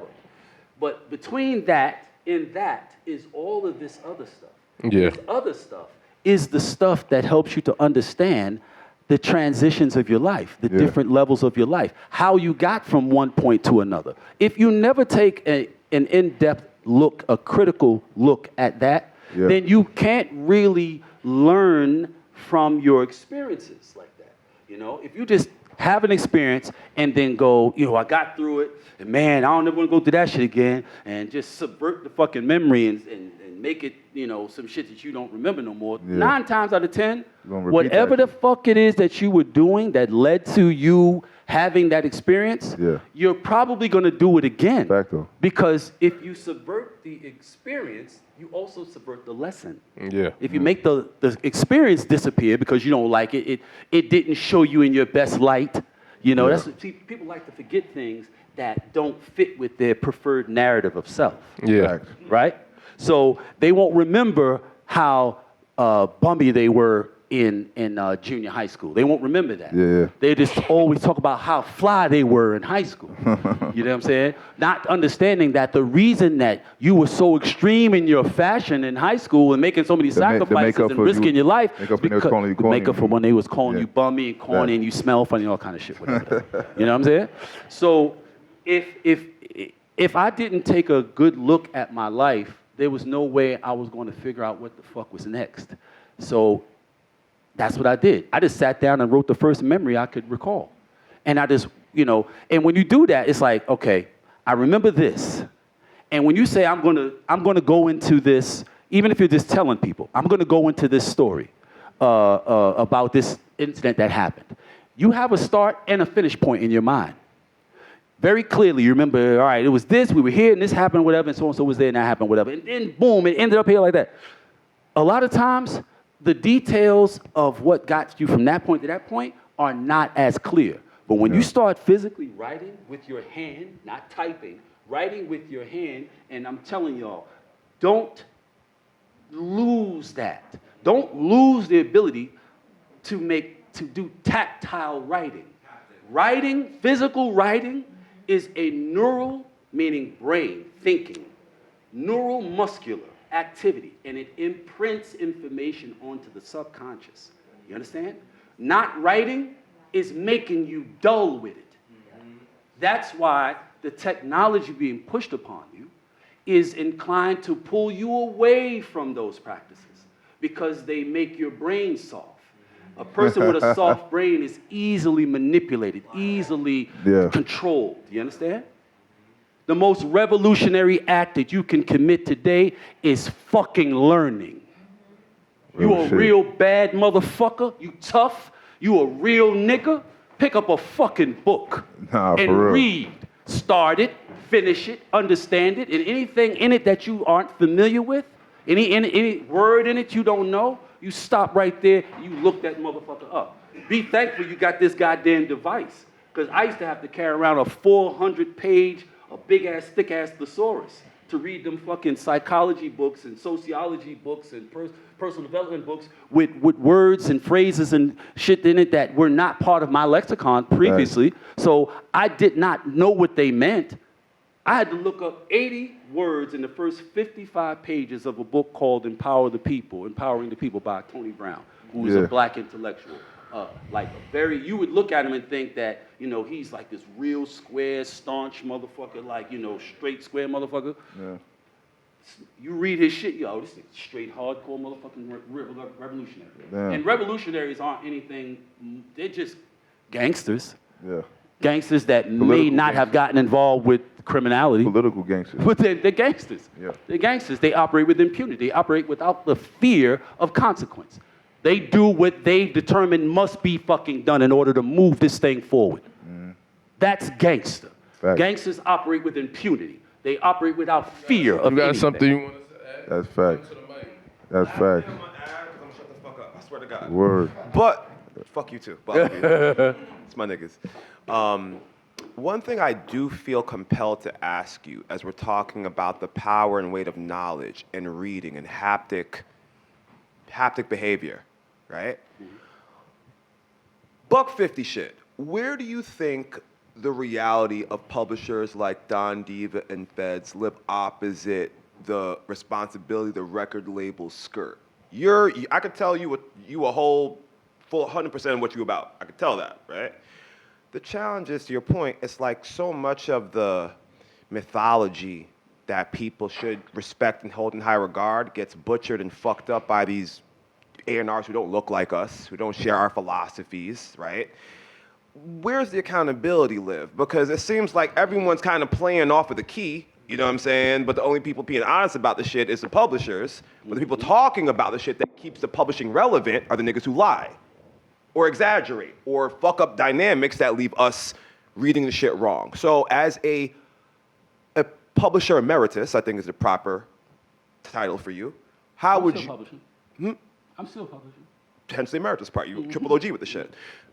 But how do you read that split of responsibility, right? Everyone's talking about, everyone's making money from it, but it seems only a few players are being honest about the history and the reality of it, where a lot of other players are just running wild with shitty, loose narratives, and frankly, apparently shit they've never actually done. So from a nigga who's actually done the shit, who writes about niggas who really do the shit, who has opinions about niggas who cap about the shit, where does all that actually fall in 2025?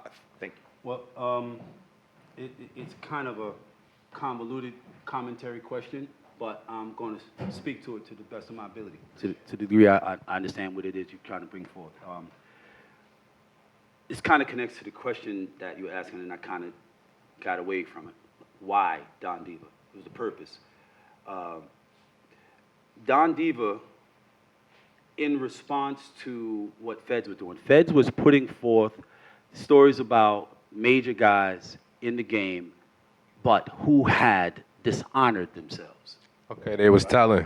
They was telling. Okay. Nasty work. And so I told Twan, who put out F.E.D.S, I told him, I was like, bro, it's not a good thing that you give these guys, and like Nicky Barnes was like, he was family to me. You know what I mean? Like he was family to me. Yeah. This is someone whom I grew up enamored with, like most everybody around. And I was a kid, but adults would die for that man, Like he was a god amongst us, But when he betrayed the thing, he, the ghetto glory, the scores, all that shit, when you go against that grain that has fed you and built you in that thing, all your ghetto glory is erased. Right. And it's replaced with one word. He had, he did, all of that goes away, and it's just rap. Facts. That's the reality of it. Facts. That's reality. Now, contemporary mindsets that were developed by this hip-hop shit have conveniently separated that.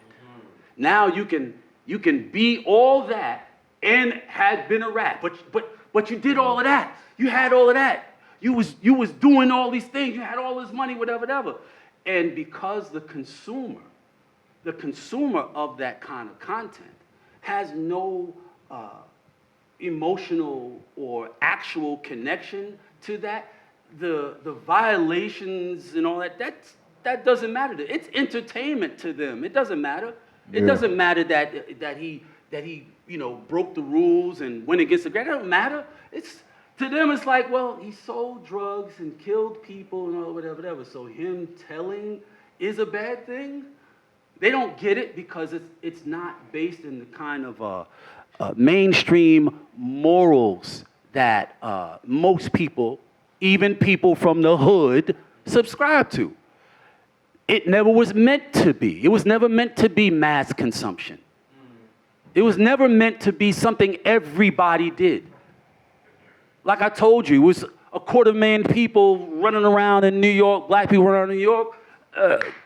1,000 of them, 2,000 of them maybe was selling drugs. Unfortunately, maybe 50,000 of them were using the drugs. But that's the reason why there was so much money in it. Because there were very few purveyors,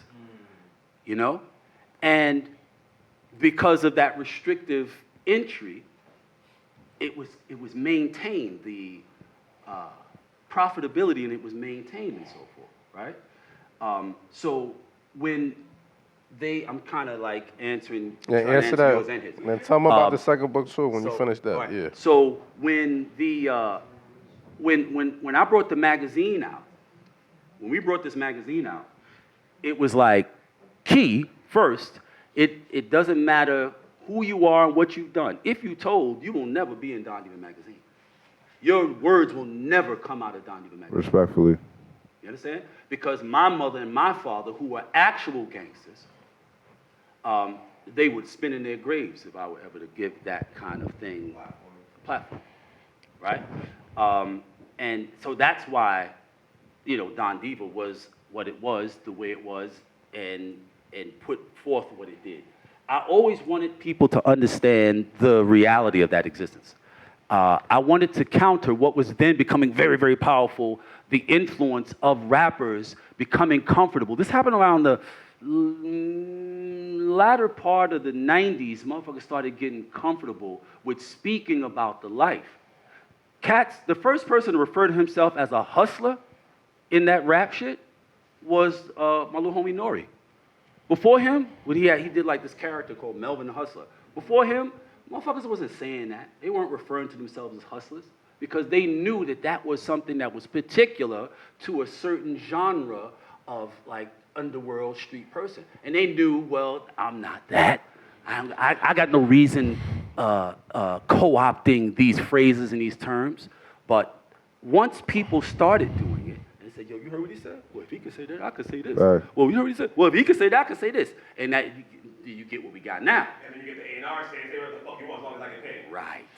So they gave that. They fed that. That's why it became what it became. But as we knew it would turn into what it's turned into, where it basically captured the hearts, minds, and consciousness of all these young people, especially young males, who felt like, well, if I am unfortunate enough to not have parents that have a sufficient income to put me in an environment where this kind of thinking and behavior is accepted, if I'm not fortunate enough to be outside an environment, if I'm in that environment, in order for me to have validity in that environment, in order for me to have value in that environment, I must adapt this mindset. Even though mommy works at the fucking school and dad drives a cab and they take me to church every fucking Sunday.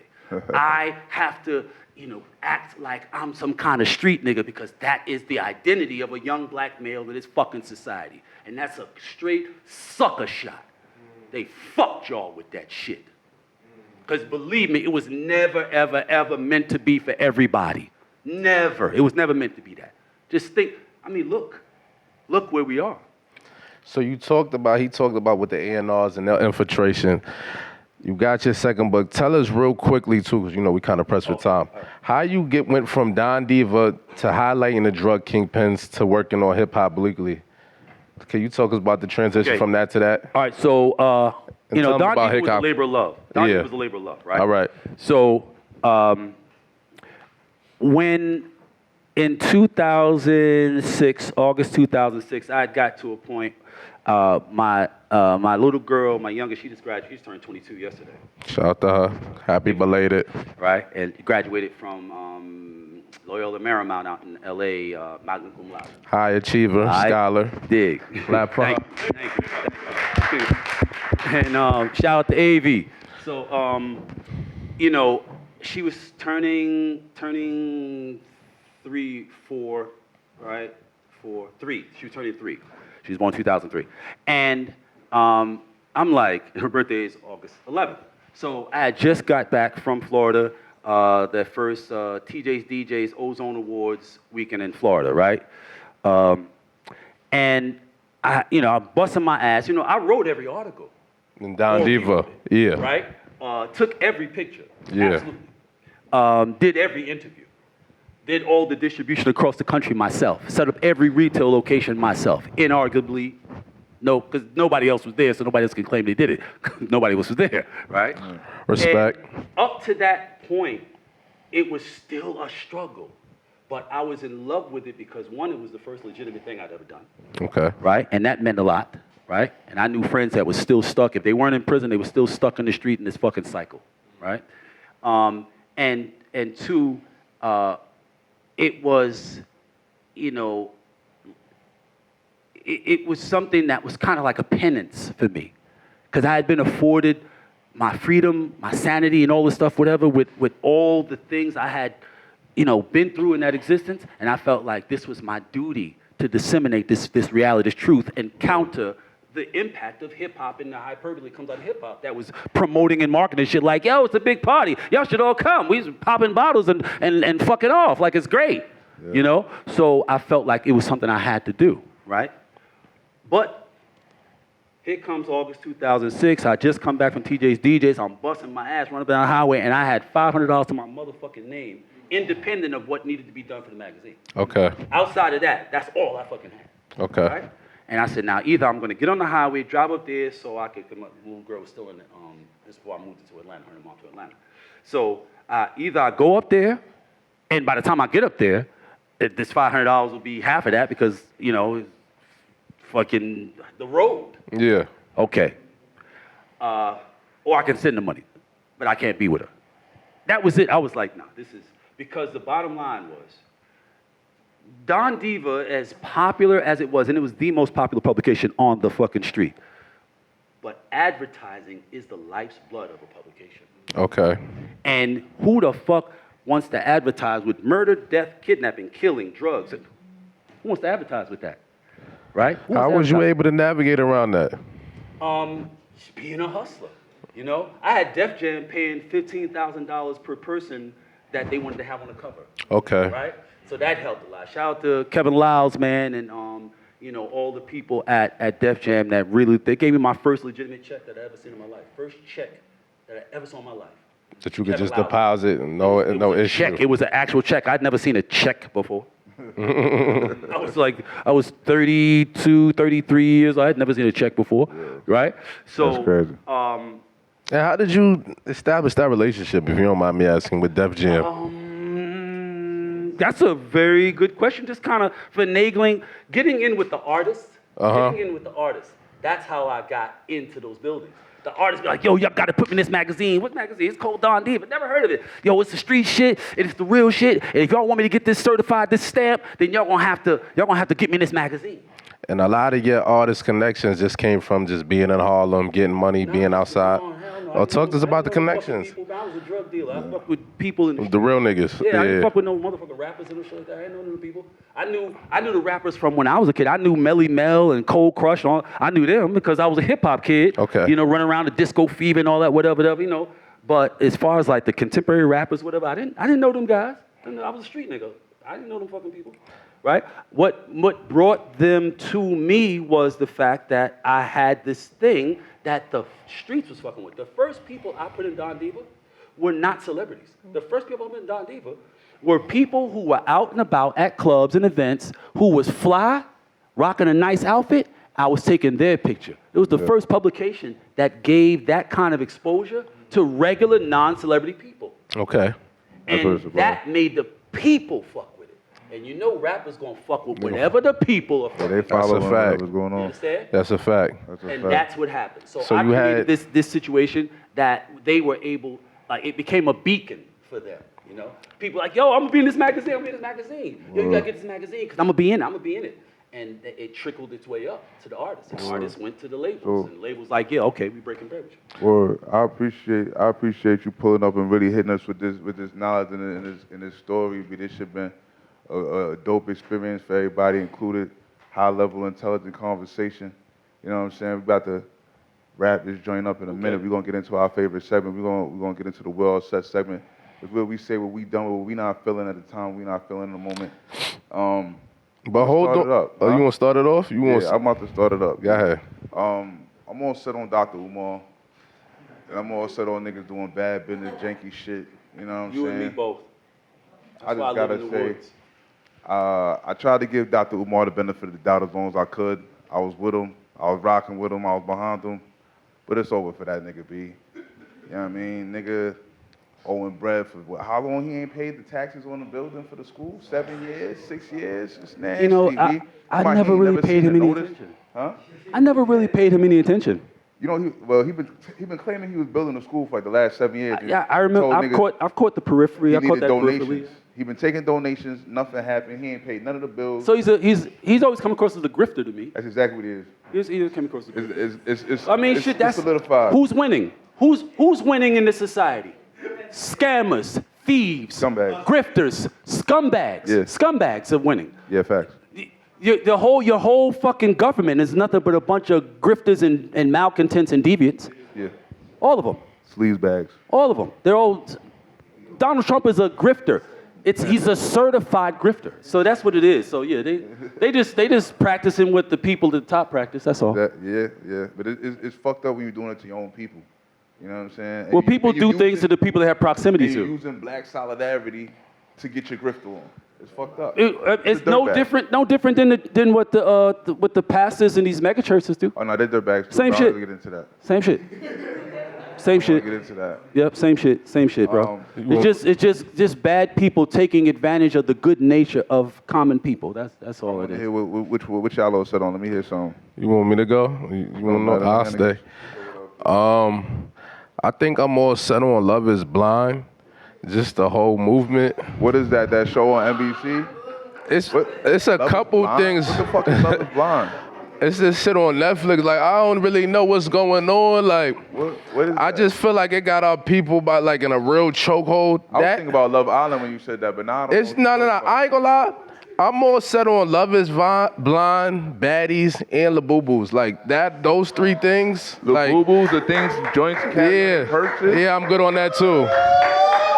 Good on that too. What made you just wild up Labubu's though? Like, I don't know. I just don't. I'm just good on it. I don't see the point. But I'm good on Baddies and Love is Blind. I just feel like it's just been really detrimental to our psyche and just the community. And like, I just feel like it's just like the most ignorant form of entertainment I've ever seen in life. Love is Blind and like the whole Baddies, like girls just be fighting and shit. It's just dumb shit. So I've never heard of Love is Blind. And as far as the Baddies thing goes, Pop the Balloon is horrible. I haven't owned a television in like 22 years or something like that. Nah, so you don't have one screen in the crib. No. That's crazy. Hold on. You want to say, we gonna let some of the audience say what they all said on. Oh, don't hurt yourself. Right, geez. You want to get on the mic? Tell them what you all said on. Go ahead. Talk to the people. Yeah, so I'm all set on Ari Lennox. Oh yeah, I'm all set on her too. I'm sick of Ari Lennox. I'm glad, I'm sick of Ari Lennox. Yo, pack her the fuck up. Nah, it's over. So I'm look, so sick of Ari Lennox. So look, so Ari, I'm about to tell you. She's an R&B singer. So Ari, I like her music. She's dope. Her music is great. But she gotta stop talking. She like every time. I'm good on her. Like, cause every time. That would make me look people up. Cause I have no idea who R&B. She's an R&B singer. She's super dope. It's cool. But like every time she open her mouth, it's always something controversial, and she always playing the victim card. So most recently, she came out and she's trying to say that Martin was throwing a lot of jokes about Pam that were detrimental to black women, and it was colorist, and it was all of these different things, and it's like this revisionist history type vibe that I'm not really digging. She even followed up, and she doubled down. She followed up with like, Bernie Mac is doing too much. And I'm just like, no, listen. So here's the thing, right? When we speaking about comedy, comedy is something that's subjective the same way music is, right? Absolutely. I could think somebody's funny, you could think he's terrible, in the same way with music. So I think when it comes to the comedy space, if you don't like this particular style of comedy, then you just don't subscribe to that, and that's cool. But I think the revisionist history that she's trying to implement as far as this is concerned, saying that it was a colorist type of vibe. I don't get that with Martin, because everybody got jokes. Gina got jokes, Pam got jokes, Cole got jokes. Like, everybody got jokes. So it wasn't like Martin was down and Pam, and they joked on each other. So I'm all for her for that and a bunch of other reasons. But I feel like that's the last I nail ain't in the gonna coffin. lie, it was bad optics though. It was bad optics. I ain't gonna front. Like, Yeah. It sounded like she was just somebody who was looking for something to talk I about. gotta keep it total about Martin. That shit was bad optics, B. Like, But those kinds of things, see, the thing that person, Ari person is talking about, what she's basically talking about is the kinds of things that we all know that that behavior it's common communal behavior in our but Yeah. see, just like the drug thing was not for everybody, the shit that we do in our homes or our blocks on our streets is not for everybody. mass consumption. Yeah. Because they won't have context for it, and it just all looks very bad and destructive and so forth, whatever, if you don't have the context behind the commentary and the behavior. That's a it looked great crazy response. because Pam was bad, and he was talking to Pam like she was the nastiest looking worker in the world. And But Pam was Gina talking was just as bad. Gina was 30, but like he was praising Gina. It just looked I bad can't on say- because she was bad bright. And the dark joint, you was acting like it was the nastiest looking joint. But Gina got it too, was big head. bad. I mean, I don't really see, what did Gina get? She was a lot of big heads. Jokes? That's not really. He was talking about Pam like she was the nastiest work you ever seen in your life. And Pam was fire. Shout out to Tashina. Shout out to Tashina. I can't say that, but Al Prophet told me what you said, Tashina. Al Pam Prophet was told me fire. what you Right said. now, to this day, Tashina Arnold is way better than to this day. Right. To this day, Tashina Arnold is way better than I forgot Tisha Campbell. Way better. Hold on. Surgeries But that, and all that like when we were in school, Tashina was like this. She was this big. Skinny All the girls that I knew back in the days that were mad skinny, include like my wife when we were kids, They got mad thick. skinny. Boy, when they grow into those grown women bodies, Yeah, they get thick. woo, they got the kind of bodies that women pay for. We got we got one more. Hold on, we got some one, more. You got We one. got some more. Go ahead, get on the mic. All right, we got to hurry this joint up. Okay, so Stand up, stand up, stand up. My man, Alright, my so man this operating the has nothing camera. to do with. I'm sorry. I should have asked this question earlier, but one thing stuck out to me, and it was you heard a noise, right, when he said Don Diva magazine, right? You had your cue from God that was a sound. But if you're not in the moment, that's something easy to miss, right? We do it all the time. I know. We do it all the Hold time. on. So then you had another moment where your girl asked you the question, like, what are we doing? Yes. And you heard it a certain way, right? Yes. But if you're not in the moment, that's also something easy to miss, right? So is there a feeling that came along with it that just made it so certain that you could respond or pivot the way you did with certainty? Because a sound and hearing somebody to that capacity, those are like whispers for the average Joe. So is there a feeling that also came along with it that you could share with other people so they know how to listen to their intuition for real and the whispers from God? That's a question. So That's a great question. Yeah. So this is something that might be a little heavy, but it's unavoidable that at some point you have to elevate your awareness, your consciousness, and expand your perspective. So everything is frequency. Everything is vibration. Facto. There is no solid world. We experience it like it's solid, but these are just a bunch of small pieces of matter moving at a very high rate and creating what appears to be solid matter, and that includes us, everything. Everything has a frequency, everything has a vibration.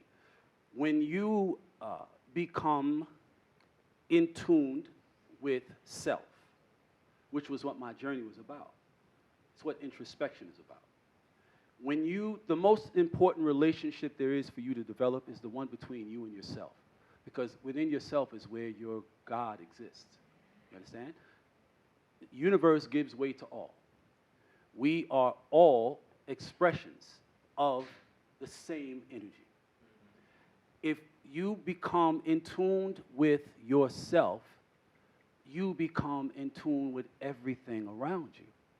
But you have to be willing to let go of whatever concerns you might have about what the people who are around you, whether it's friends or family, are going to think when you start tuning into the frequencies around you. And believe me, there are going to be people who will be like, yo, you bugging out. Yo, you reading too many books. Yo, you wilding out. Yo, you getting strange. You lost it. You going crazy.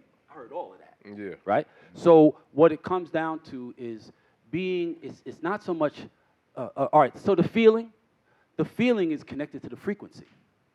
You just have to be comfortable with receiving the frequency and accepting that frequency and not being concerned with external influences like what is this one going to think or what is that one going to think if I say this or act this way in response to this frequency, this vibration that I'm getting that's telling me move this way. Fuck what people know you to move. Like, this is how you move now. That was yesterday. Today, this is my frequency. This is my vibration. And it changes. It resonates from inside, through you, and then outward. And you got to just let it be. And you'll know where you need to be. That's how I say it live on the street. Before I understood these things, I stayed live on the street because of one thing. Something said, leave. I don't give a fuck what's happening. Something said, leave, I'm gone. You know how many times I left and niggas say, yo, as soon as you left, they pulled up, they jumped out, they did. How many times you been in the trap or been in some type of situation? When I say the trap, I don't mean rap shit. I'm not talking about the trap that they refer to. I'm talking about being in a fucked up situation where you said, damn, something told me. Something told me. But go ahead. Listen to what tells you. Yo, it's the last that question, is your right? God speaking to I got you. a good question to wrap this all up. It's the too. last question. I'm right a little here. late to the party right now, so hopefully my question resonates if you didn't answer it before. I want to say I do agree with the frequency. It's about validation, understanding that, like you said, when you get that feeling, you just go with it, and you don't think what else. You have to trust it. You got to trust it. You have to So I agree develop with that that. trust. I want to say that for sure. In order for it to get stronger, I'm big on it's almost frequency. like magic. Niggas just say, yo, you like magic. You know when to pop up and when to not be there. You can't so second much guess shit it. missed me, it's ridiculous. Yeah. Including those fucking federal indictments. I want to say my question to wrap this all up is, I came late, so hopefully you didn't answer this before, but what is some advice, or I guess some thoughts or some processes you can give to people in this world right now, because we're in a big changing environment, as far as environment, as far as entrepreneurship, as far as getting stuff out there, as far as being an entrepreneur and making your own thing right now.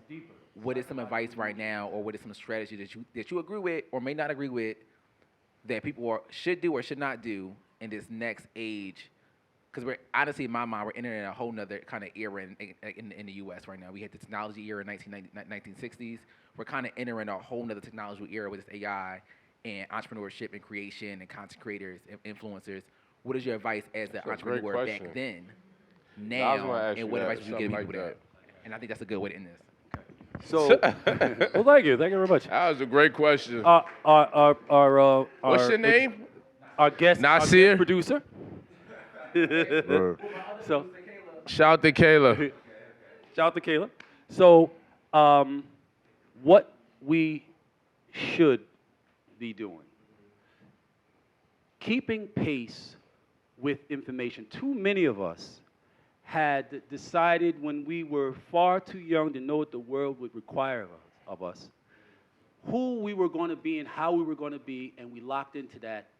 And that might have been 16, 17 years old.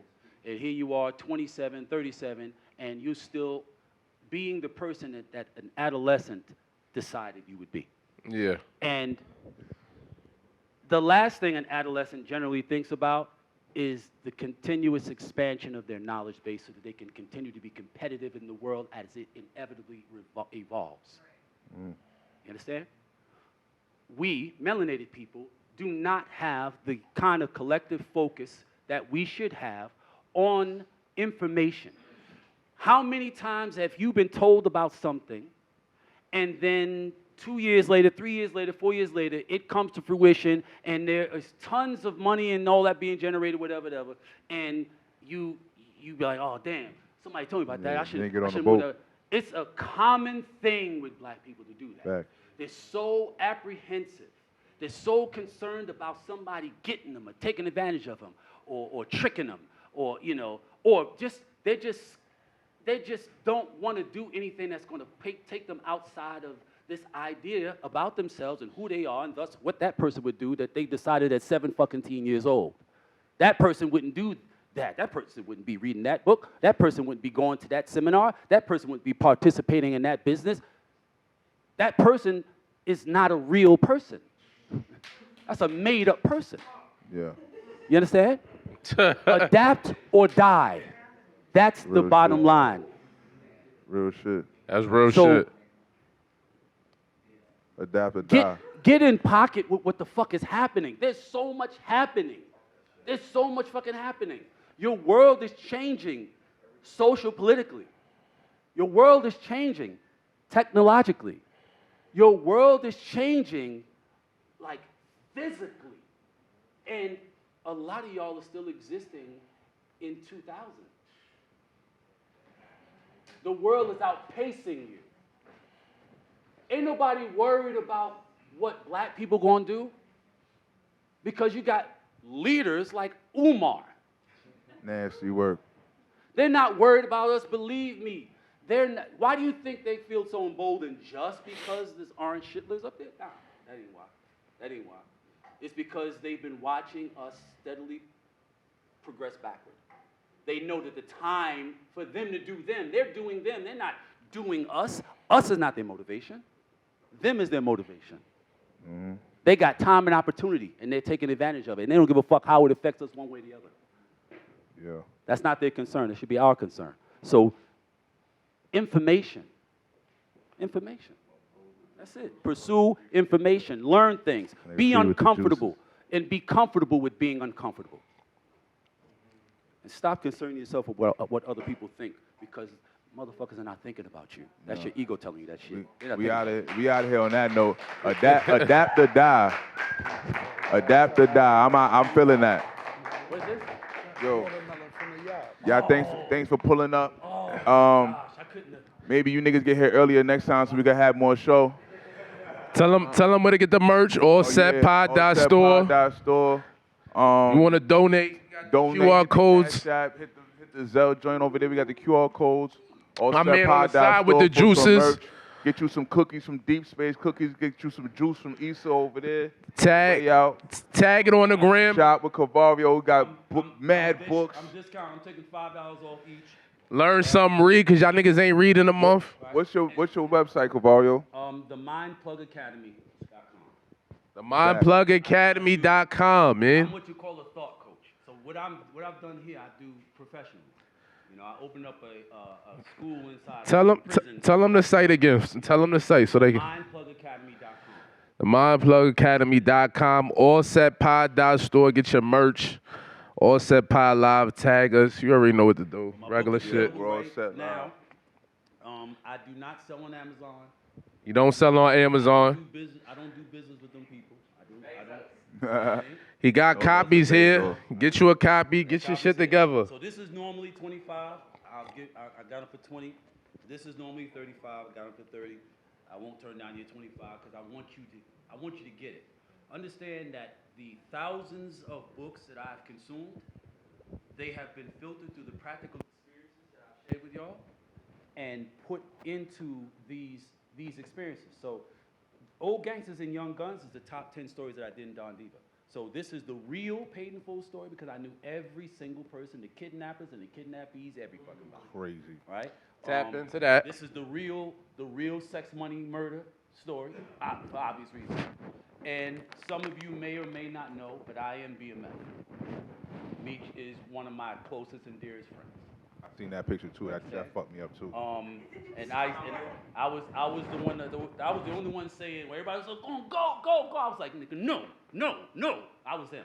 I'm the only one that was saying, yo, stop doing it. Stop acting like that. Stop doing it. When we was running around here going fucking crazy in all these clubs. So real black mafia shit is in here. Isaac Wright Jr., which 50 did the miniseries for life on, whatever. That's my man. That's my bro. That's what 50 got it from. In fact, I'm the first person to put 50 on a couple of magazines. He used to be my mentee. I'm the one that gave him the 48 Laws of Power. Yeah, that's Why crazy. I did that, I This don't nigga know. stories is crazy, man. He got the illest story. how that I'm turned trying to tell you. But yeah, cop a book. You already know, get some merch. Just get out of here before they charge me without extra bread. Yeah, let's go. Let's go. That nigga's On that note, thank you. All right. And-